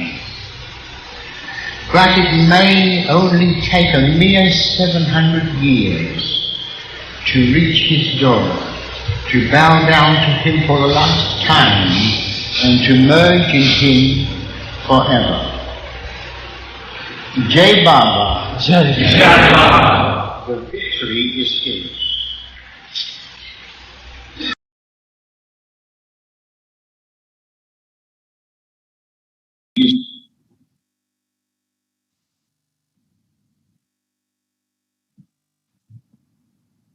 Avatar Meher Baba కీ జై. Francis Brabazon యొక్క recorded పదాల్ని మనం విన్నామండి. దీనికి ముందు Francis బాబాతో కలిసిన కొన్ని video footages మనకు అందుబాటులో ఉన్నాయి. అయితే ఇప్పుడు క్లుప్తంగా రాస్ మరియు జెనీ కీటింగ్ వారు పంచుకున్న వారి స్మృతులను క్లుప్తంగా తెలుగులో చెప్పుకుందాం. చాలా విషయాలు చెప్పారండి. వారు బాబాతో, ఫ్రాన్సిస్ తో వారికి ఉన్న ఆ సహవాసం, వారు గడిపిన ఆ సమయం ఆధారంగా వారి అనుభవాల్ని చెప్పుకుంటూ వచ్చారు. అన్ని బహుశా సమయాభావం వల్ల కవర్ చేయడానికి వీలు కాదు. ముఖ్యమైనవి చెప్పుకుందాం. ముందుగా జెనీ మాట్లాడారు. అయితే మెహర్ హౌస్ లో ఫ్రాన్సిస్ వారితో పాటుగానే వారి నివాసంలో ఉన్నారు. అది 1959 సంవత్సరం వరకు కూడా అక్కడ ఫ్రాన్సిస్ వారితో ఒక కుటుంబ సభ్యులుగా వారితో పాటే ఉన్నారు. అయితే 1959లో బాబా ఆదేశం ప్రకారం ఫ్రాన్సిస్ తిరిగి ఇండియా రావడం జరిగింది. అయితే ఫ్రాన్సిస్ ద్వారా వారికి తెలిసిందండి ఏంటి విషయం అంటే, బాబాకి సంగీతం అన్నా కావ్యమైనా ఎంత ఇష్టమో వారికి ఆ సమయంలో తెలిసింది అని చెప్తున్నారండి జని. రెండు ముఖ్యమైన విషయాలు చెప్పారు ఆ సంగీతం గురించి. సంగీతం ఏంటి, ఏ రకంగా అంటే, ఫ్రాన్సిస్ ఎప్పుడూ చెప్తూ ఉండేవారంట, బాబా యొక్క నామాన్ని, సందేశాన్ని వ్యాప్తి చెయ్యాలి అంటే అది భాషల ద్వారా కాదు, సంగీతం ద్వారానే దాని సాధ్యం అని చెప్పారండి. ఫ్రాన్సిస్ దాన్ని నమ్మేవారంట. అయితే నన్ను బాబా గురించి అడుగుతారంటే, నా గురించి నా నుంచి మాటలు ఆశించకండి, ఆ పాటల్ని వినండి అని ఫ్రాన్సిస్ చెప్తూ ఉండేవారు. అలాగే చిన్నతనం నుంచి కూడా జని మరియు వారి సోదరికి సాంగ్ బుక్ బాబా తోటి ఫ్రాన్సిస్ కున్న సంబంధాన్ని వారు కవిత్వం రూపంలో రాసి పాటల రూపంలో తయారు చేసి అది వారికి ఇవ్వడం జరిగింది. అయితే ఈ చిన్నవారికి ఏ రకంగా అంటే ఒక సెట్ ఆఫ్ ఇన్స్ట్రక్షన్స్. దేని గురించి అంటే బాబా గురించి. గాడ్ ఇన్ హ్యూమన్ ఫామ్ అంటే ఏంటి, భగవంతుడు అంటే ఏంటి, మీరు మీ జీవితాన్ని ఏ రకంగా తన గురించి జీవించాలి అనే శబ్దాన్ని ఈ సాంగ్ బుక్ లో వారికి ఫ్రాన్సిస్ తన ద్వారా ఇవ్వడం జరిగింది. జనీ చెప్తున్నారు, ఈ యొక్క పాటల యొక్క ప్రభావం మా చిన్నతనం నుంచి కూడా మాపై ఎంతో ఉంది అని చెప్పడం జరిగింది. అయితే 1967 సంవత్సరంలో బిల్ లీపేజ్ ని బాబా మెహరాజాద్ రమ్మడం, అక్కడ అవతార్ సబోర్డ్ యొక్క డెవలప్మెంట్, దాని యొక్క డిస్కషన్స్, ఆ యొక్క మీటింగ్స్ అక్కడ జరగడం, దాని గురించి చెప్పారండి. తర్వాత 1967 సంవత్సరంలో మొదటిసారి వీరు పాడిన పాటలు, ఫ్రాన్సిస్ రాసిన పాటల్ని వీరు పాడి దాన్ని రికార్డ్ చేసి బాబా ముందు ప్లే చేయడం జరిగింది 1967 సంవత్సరంలో. ఫ్రాన్సిస్ బాబా యొక్క పాట ఏ రకంగా ఉండాలో దానికి కొన్ని రిక్వైర్మెంట్స్ ఇచ్చేవారంట. వీరికి పాడే ముందు కవిత్వం రాసేవారు, పాటలు దానికి ధ్వని వీరు కల్పించేవారు. అందులో ముఖ్యంగా దాని అర్థం, పాట యొక్క సారం ఏదైతే ఉందో ఆ అర్థం బయటికి వచ్చేలాగా ఆ పాట యొక్క సంగీతం ఉండాలి. ట్యూన్ అన్ని పదాల్ని కూడా పలికించేటట్టు ఉండాలి. అంటే ఒక ట్యూన్ మనం తీసుకుంటే అందులో కొన్ని పదాలు మిస్ అయ్యేటట్టుగా ట్యూన్ ఉండకూడదు. మూడోది, పాడేవారు, గాయకులు కూడా ప్రియతముని గుర్తు చేసుకుంటూ తనని తాను మర్చిపోతూ ఆ యొక్క పాట వాళ్ళు ఉండాలి. ఈ రిక్వైర్మెంట్స్ వారు ఫ్రాన్సిస్ నుంచి విన్నారండి. అలాగే O glorious eternal ancient one, Australian ఆర్తిగా మనకి తెలుసు. ఈ యొక్క ఆర్తిని 1963 సంవత్సరంలోనే ఫ్రాన్సిస్ రాయడం జరిగింది, బాబాకి వినిపించడం జరిగింది. బాబా ఆ ఆరతి విన్న తర్వాత, ఆ పాట గురించి విన్న తర్వాత, ఇది పర్ఫెక్ట్ గా ఉంది, దీంట్లో ఏ మార్పు చేసే అవసరం లేదు అని ఆ రోజు చెప్పడం జరిగింది. దీన్ని 1969లో 1969లో గ్రేట్ దర్శన్ పూనా గురుప్రసాద్ లో జరిగిన ఆ సమయంలో ఆ సహవాస్ కి వచ్చినప్పుడు జెనీ మరియు వారి సోదరి బాబా సమాధి ముందు మొట్టమొదటిసారిగా బహుశా ఈ యొక్క ఆస్ట్రేలియన్ ఆరతిని బాబా సమాధి ముందు పాడడం జరిగింది. అలాగే చివరిగా జెనీ చెప్తున్నారండి, మణి ఎరుచ్ ఎంత బాగా బాబా గురించి రాసేవారో దాని గురించి ఇరచ్ మణి తన శబ్దాల్లో ఫ్రాన్సిస్ గురించి రాసి వినిపించారు అక్కడ కొన్ని పదాలు. ఆ తర్వాత వీరు 1962లో ఈస్ట్ వెస్ట్ గ్యాదరింగ్ లో I'm the truth I'm love అనే పాట మనకి జెనీ మరియు రాస్ పాడి వినిపించారు. తర్వాత Ross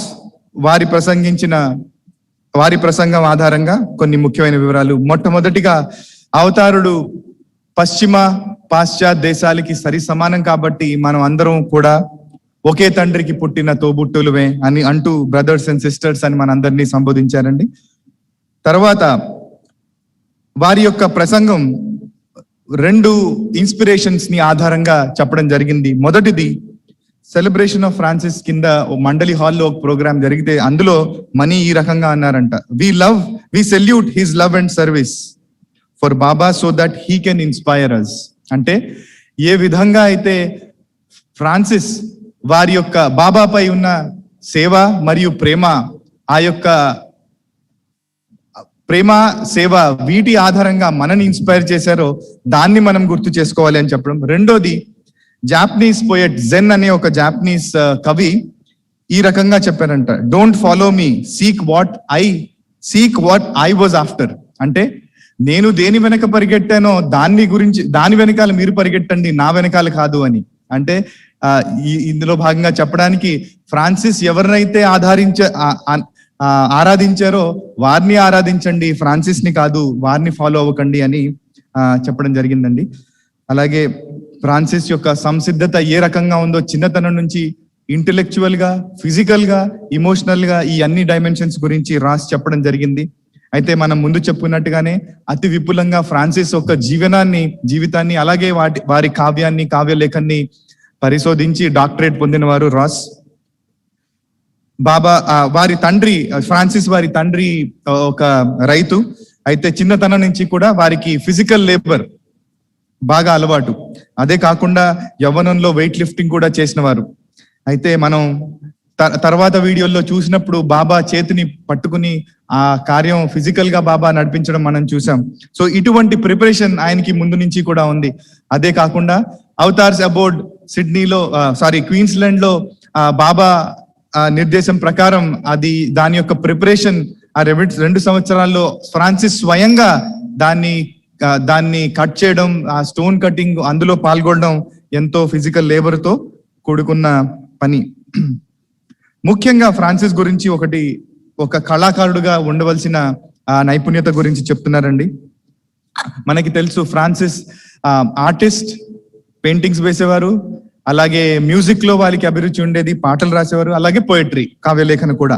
so as an artist ఆయన బాబా యొక్క సౌందర్యంలో ఉన్న పరిపూర్ణత్వాన్ని చూసి దాన్ని మనకి ఆ సృజనాత్మకతని కంటిన్యూస్ గా ఒక ఫ్లో రూపంలో బాబా కలిసిన తర్వాత మనందరికీ కూడా ఒక రకమైన దాన్ని అందించడానికి తన కావ్య రూపంలో ప్రయత్నం చేశారు అని రాస్ చెప్తున్నారండి వారి బూట్లో. 1952లో మొట్టమొదటిసారి ఐవి డ్యూస్ తో పాటు కలిసినప్పుడు బాబా ఫ్రాన్సిస్ ని కలిసినప్పుడు, నువ్వు కుర్చీలో కూర్చున్నారు, అలాగా ఫ్రాన్సిస్ కొంచెం ముందుకు జరిగి కూర్చున్నారు బాబా పైన గౌరవంతో. అప్పుడు బాబా కంఫర్ట్ చేశారంట, నువ్వు నాతో ఉన్నప్పుడు ఫ్రీగా ఉండాలి, నువ్వు దగ్గితే అది నాకు దగ్గొచ్చినట్టు సుమా, నేను ఒకటే అని ఆ రకంగా కంఫర్ట్ చేశారు ఫ్రాన్సిస్ అని చెప్పడం జరిగిందండి. సో అయితే అది ఆ యొక్క ఎక్స్పీరియన్స్ ఫ్రాన్సిస్ కి కేవలం ఒక ఇమోషనల్ ఎక్స్పీరియన్సే కాదు, ఒక ఇంటెలెక్చువల్ ఎక్స్పీరియన్స్ కూడా. ఆ సమయం నుంచి కూడా బాబా యొక్క దర్శనం తర్వాత ఇందాక మనం చెప్పుకున్నట్టు ఆ సృజనాత్మకత ఫ్రాన్సిస్ నుండి నిర్విరామంగా ప్రవహిస్తూనే ఉంది. 1954 సంవత్సరంలో ఆంధ్ర టూర్ లో బాబాతో పాటు ప్రయాణం చేశారు. ఆంధ్ర అన్ని ప్రదేశాలు కూడా ఆయన తిరగడం జరిగింది. దాన్ని ఫ్రాన్సిస్ ఏ రూపంగా అన్నారు అంటే, Eden with the people the lord and his people అని. ఈడెన్ అంటే ఒక స్వర్గం లాంటిది. ఆ స్వర్గంలో జనమంతా కూడా భగవంతుడు అంటే ఎవరో తెలుసు అన్నట్టుగా ఆ జన సమూహాన్ని చూసి బహుశా రాయడం జరిగిందండి. ఇదే సమయంలో దీన్ని పురస్కరించుకుని, ఆంధ్ర టూర్స్ పురస్కరించుకుని జర్నీ విత్ గాడ్ అనే పుస్తకాన్ని కూడా ఫ్రాన్సిస్ రాయడం జరిగింది. ఆ తర్వాత 3 వారాల పాశ్చాత్యక ప్రేమికులు ముఖ్యంగా పాల్గొన్న ఆ సహవాస్ 3 ఇన్క్రెడిబుల్ వీక్స్, అందులో కూడా ఫ్రాన్సిస్ పాల్గొన్నారు. రాస్ ఒక ముఖ్యమైన విషయం చెప్తున్నారు. నేను ఫ్రాన్సిస్ ని 1972 సంవత్సరంలో కలిసినప్పుడు అతని గొప్ప కవిగా ఆల్రెడీ ఫేమస్ ఆస్ట్రేలియాలో. కానీ ఆయన కవిత్వం, ఆయన కావ్యలేఖనం దీని గురించి కాదు, బాబాపై ఉన్న వారి అచంచల విశ్వాసం గురించి ఆయన ప్రభావితులైంది దాని గురించి అని ఈ మాటల్లో చెప్పడం జరిగింది. ఎందుకంటే వాళ్ళు వీకెండ్ మీటింగ్స్ పెట్టుకునేవారు. అందులో ఫ్రాన్సిస్ ఏ విధంగా అయితే బాబా గురించి చెప్పేవారో, నిక్కచ్చిగా భగవంతుడు మన మధ్య ఉన్నాడు అని ఏ ధాటితో చెప్పేవారో దాంతో ప్రభావితులై రాస్ ఫ్రాన్సిస్ గురించి, వారి లేఖల గురించి, వారి కార్యం గురించి ఇంకెంతో తెలుసుకోవడానికి వారు ముందుకు వచ్చారు. ఆ తర్వాత బాబా ఫ్రాన్సిస్ కి స్టే విత్ గాడ్ అనే కావ్యాన్ని రాయమని చెప్పడం అనే దాని గురించి చెప్పడం జరిగిందండి. అయితే స్టే విత్ గాడ్ గురించి బాబా గాడ్ స్పీక్స్ తర్వాత ముఖ్యమైన గ్రంథం ఉన్నది అంటే ఆ మహాకావ్యం స్టే విత్ గాడ్ అనే మనం విన్నాం ఆ విషయం. అయితే దీన్ని 1959 సంవత్సరంలో ఫ్రాన్సిస్ పూర్తి చేయడం జరిగింది. How should one work for Baba అనే ఒక సందేశాన్ని, బాబా ఇచ్చిన సందేశాన్ని ఎంతో ఆధారంగా, ఎంతో స్ఫూర్తిగా తీసుకుని స్టే విత్ గాడ్ రాయడం జరిగింది. దానికి మనకు గుర్తు చేస్తున్నారు. ఆ తర్వాత 1956 అలాగే 58 సంవత్సరాల్లో ఈ 2 సార్లు బాబా ఆస్ట్రేలియా రావడం జరిగింది. 1956 సంవత్సరంలో సిడ్నీలో రావడం, అక్కడ మెహర్ హౌస్ లో ఉండడం. ఆ తర్వాత మళ్ళీ ఐ విల్ కమ్ బ్యాక్ అని బాబా చెప్పడంతో బాబా మళ్ళీ సిడ్నీయే వస్తారనుకున్నారు. కానీ క్వీన్స్లాండ్ లో దూరంగా ఉన్న ప్రదేశం, రెండిటికి మధ్యలో 1700 కిలోమీటర్ల దూరం, అక్కడ బాబా ప్రేమికులు కానీ తెలిసిన వారు కానీ ఫ్రాన్సిస్ కి ఎవరు లేరు. కానీ ఈ యొక్క ప్రయత్నం ఫ్రాన్సిస్ ఒక పూర్తి ప్రయత్నం. ఈరోజు అన్నారంట ఫ్రాన్సిస్ వాజ్ డేరింగ్ అని. అంటే ఆ అవతారుడు కోరాడు కాబట్టి, దివ్య ప్రేమితుడు కోరాడు కాబట్టి ఆ కోరిక మేరగా తన యొక్క ప్రయత్నాన్ని చేయడం జరిగింది. అలాగే బాబా రెండోసారి క్వీన్స్లాండ్ వచ్చేసరికి 1958 సంవత్సరంలో దాన్ని తయారు చేయడం జరిగింది.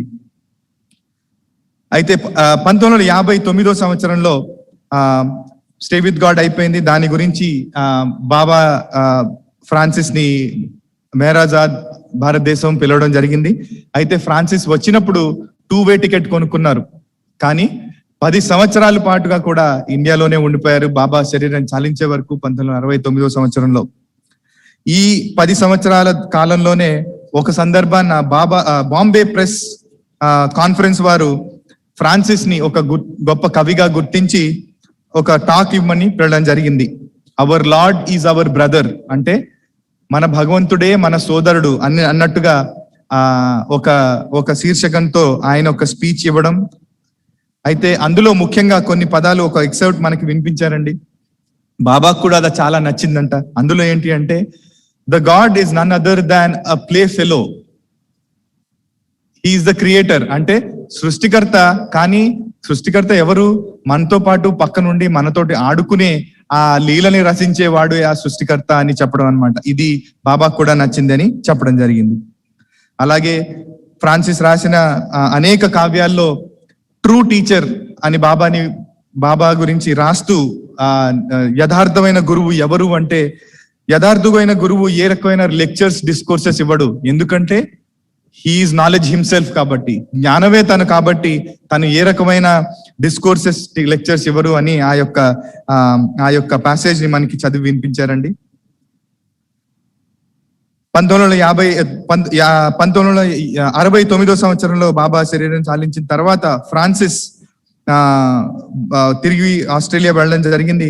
అయితే ఫ్రాన్సిస్ రాసిన గజల్స్ బాబాకు తరచుగా రాసి వినిపించేవారు. మనం ఇందాక కూడా చెప్పుకున్నాం. అయితే ఈ గజల్స్ అనే ఏదైతే శైలి ఉందో అది పాశ్చాత్యక సంగీతంలో లేని శైలి అది. కానీ బాబా గజల్స్ ఫ్రాన్సిస్ ని రాయమని కోరేవారు. ఒక సందర్భంలో హఫీజ్ గజల్స్ ని ఇంగ్లీష్ లో ట్రాన్స్లేట్ చేసి దాన్ని టైప్ చేయమని ఫ్రాన్సిస్ కి ఇవ్వడం జరిగింది. సో దానినే స్ఫూర్తిగా తీసుకుని గజల్స్ ఎలా రాయాలో ఇంగ్లీష్ లో ఫ్రాన్సిస్ ప్రారంభించారు. అయితే ఫ్రాన్సిస్ బాబా తోటి ఈ విధమైన ఈ కంప్లైంట్ చేస్తూ ఉండేవారంట. బాబా, నువ్వు గజల్స్ అయితే రాసేమంటున్నావు, కానీ దీన్ని ఎవరు పాడట్లేదు కదా అని ఫ్రాన్సిస్ చెప్పడం జరిగిందన్నమాట. అయితే బాబా దానికి ఒక అష్యూరెన్స్ ఇచ్చారంట, నీ జీవిత కాలంలోనే దీన్ని పాడతారు, నువ్వు వింటావు అని. అయితే ఇది ఎలాగా పూర్తి అయింది అంటే వీని తిరిగి వెళ్ళిపోయిన తర్వాత, ఆస్ట్రేలియా 1969లో తిరిగి వెళ్ళిపోయిన తర్వాత ఈ రాస్ అలాగే వారి అక్కడ గ్రూప్ వారంతా కూడా దానికి ట్యూన్ కట్టి ఆ పాటల్ని పాడడం, తద్వారా ఫ్రాన్సిస్ బాబా లేరన్న నోటిని ఎంతో కొంతమారుగా దాన్ని ఆ సంగీతం విని ఆ గజల్స్ ని విని ఎంతో ఊరటిని పొందారు అని ఇక్కడ చెప్పడం జరిగిందండి Ross.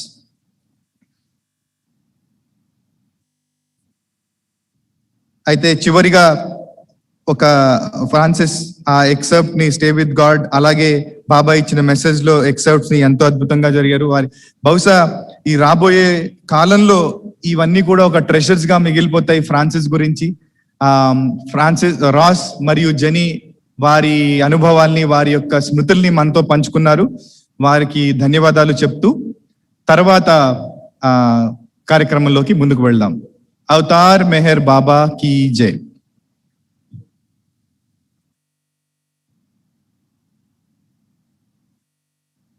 Jai Baba. Now we will have film show. Scenes from tour of Meher Baba's United States. Scenes from the Meher Baba's tour of United States in 1956.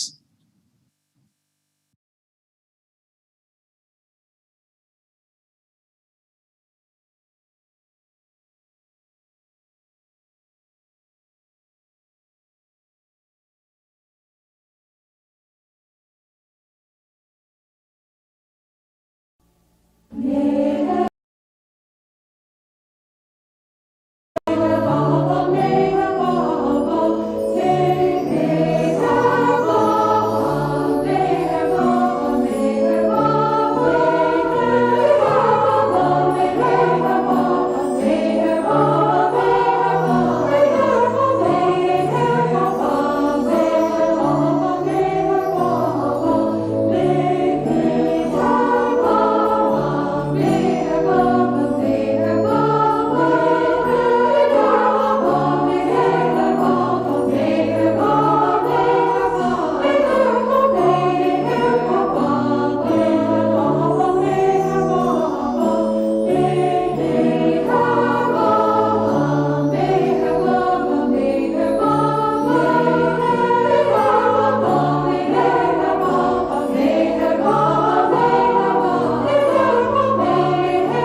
Jai Baba.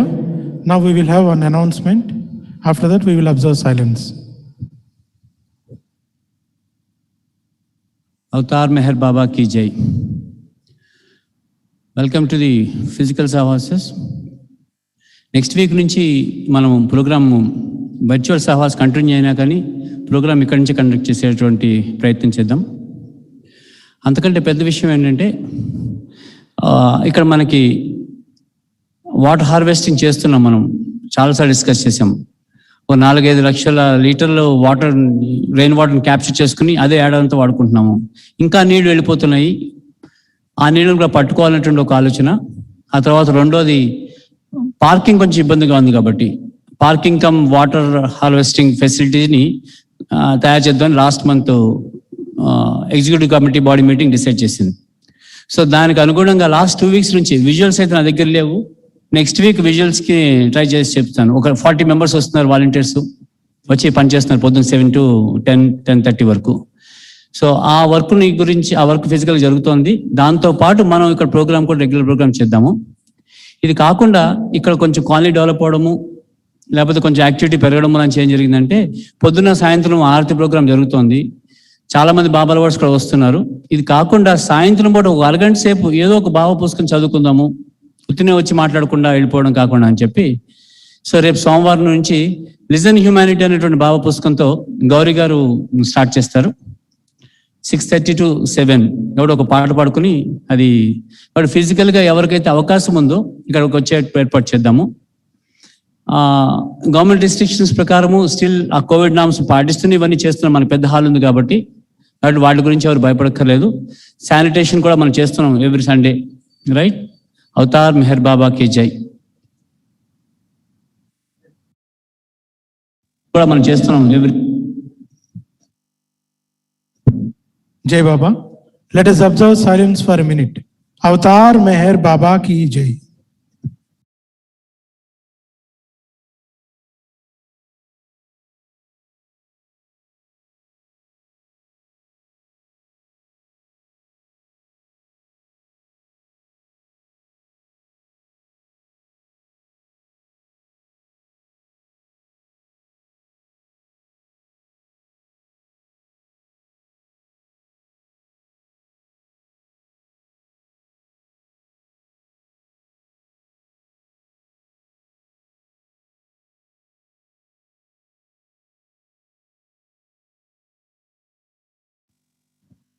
Avatar Meher Baba ki Jai.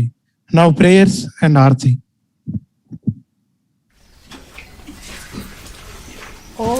Worthy God, the preserver and protector of all, you are without beginning and without end, non-dual, beyond comparison, and none can measure you.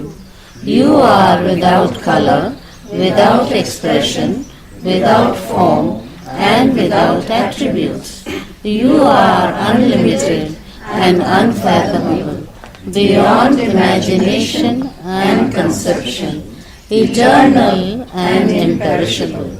You are indivisible, and none can see you but with eyes divine. You always were, you always are, and you always will be.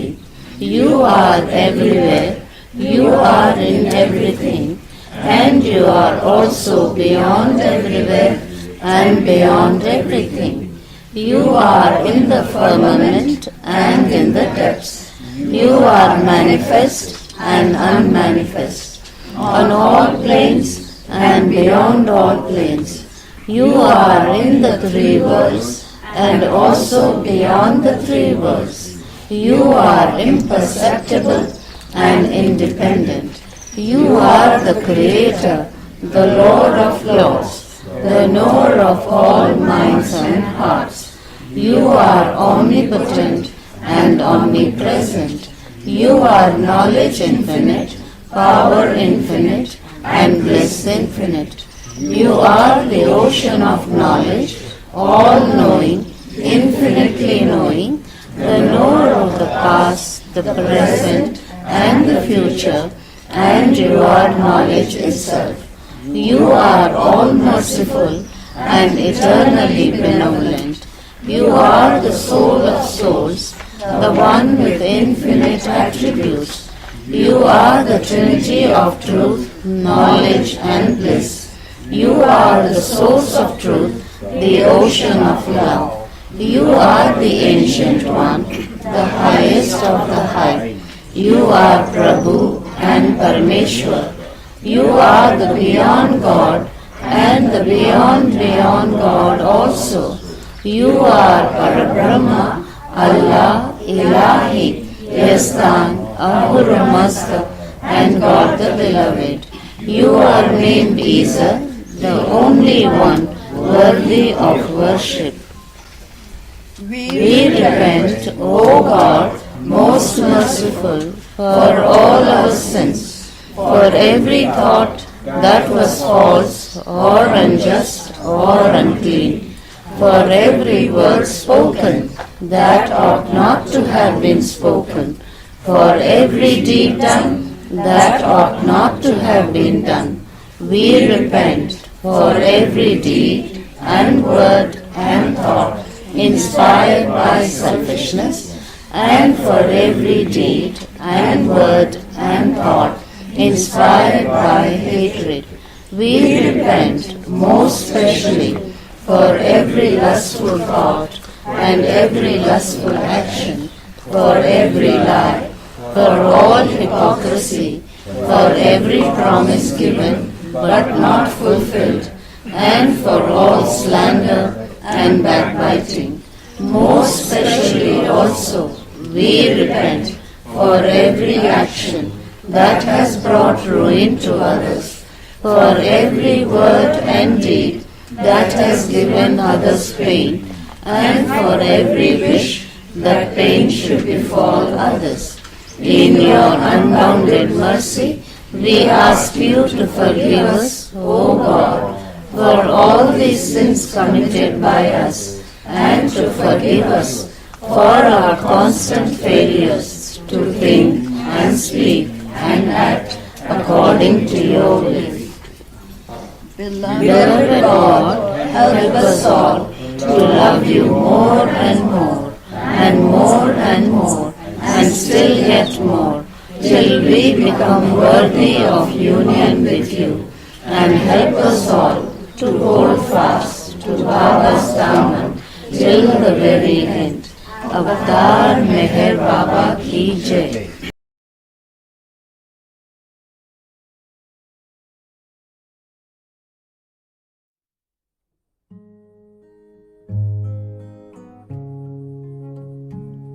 O glorious, eternal, ancient one, your face is a bright, transcendental sun.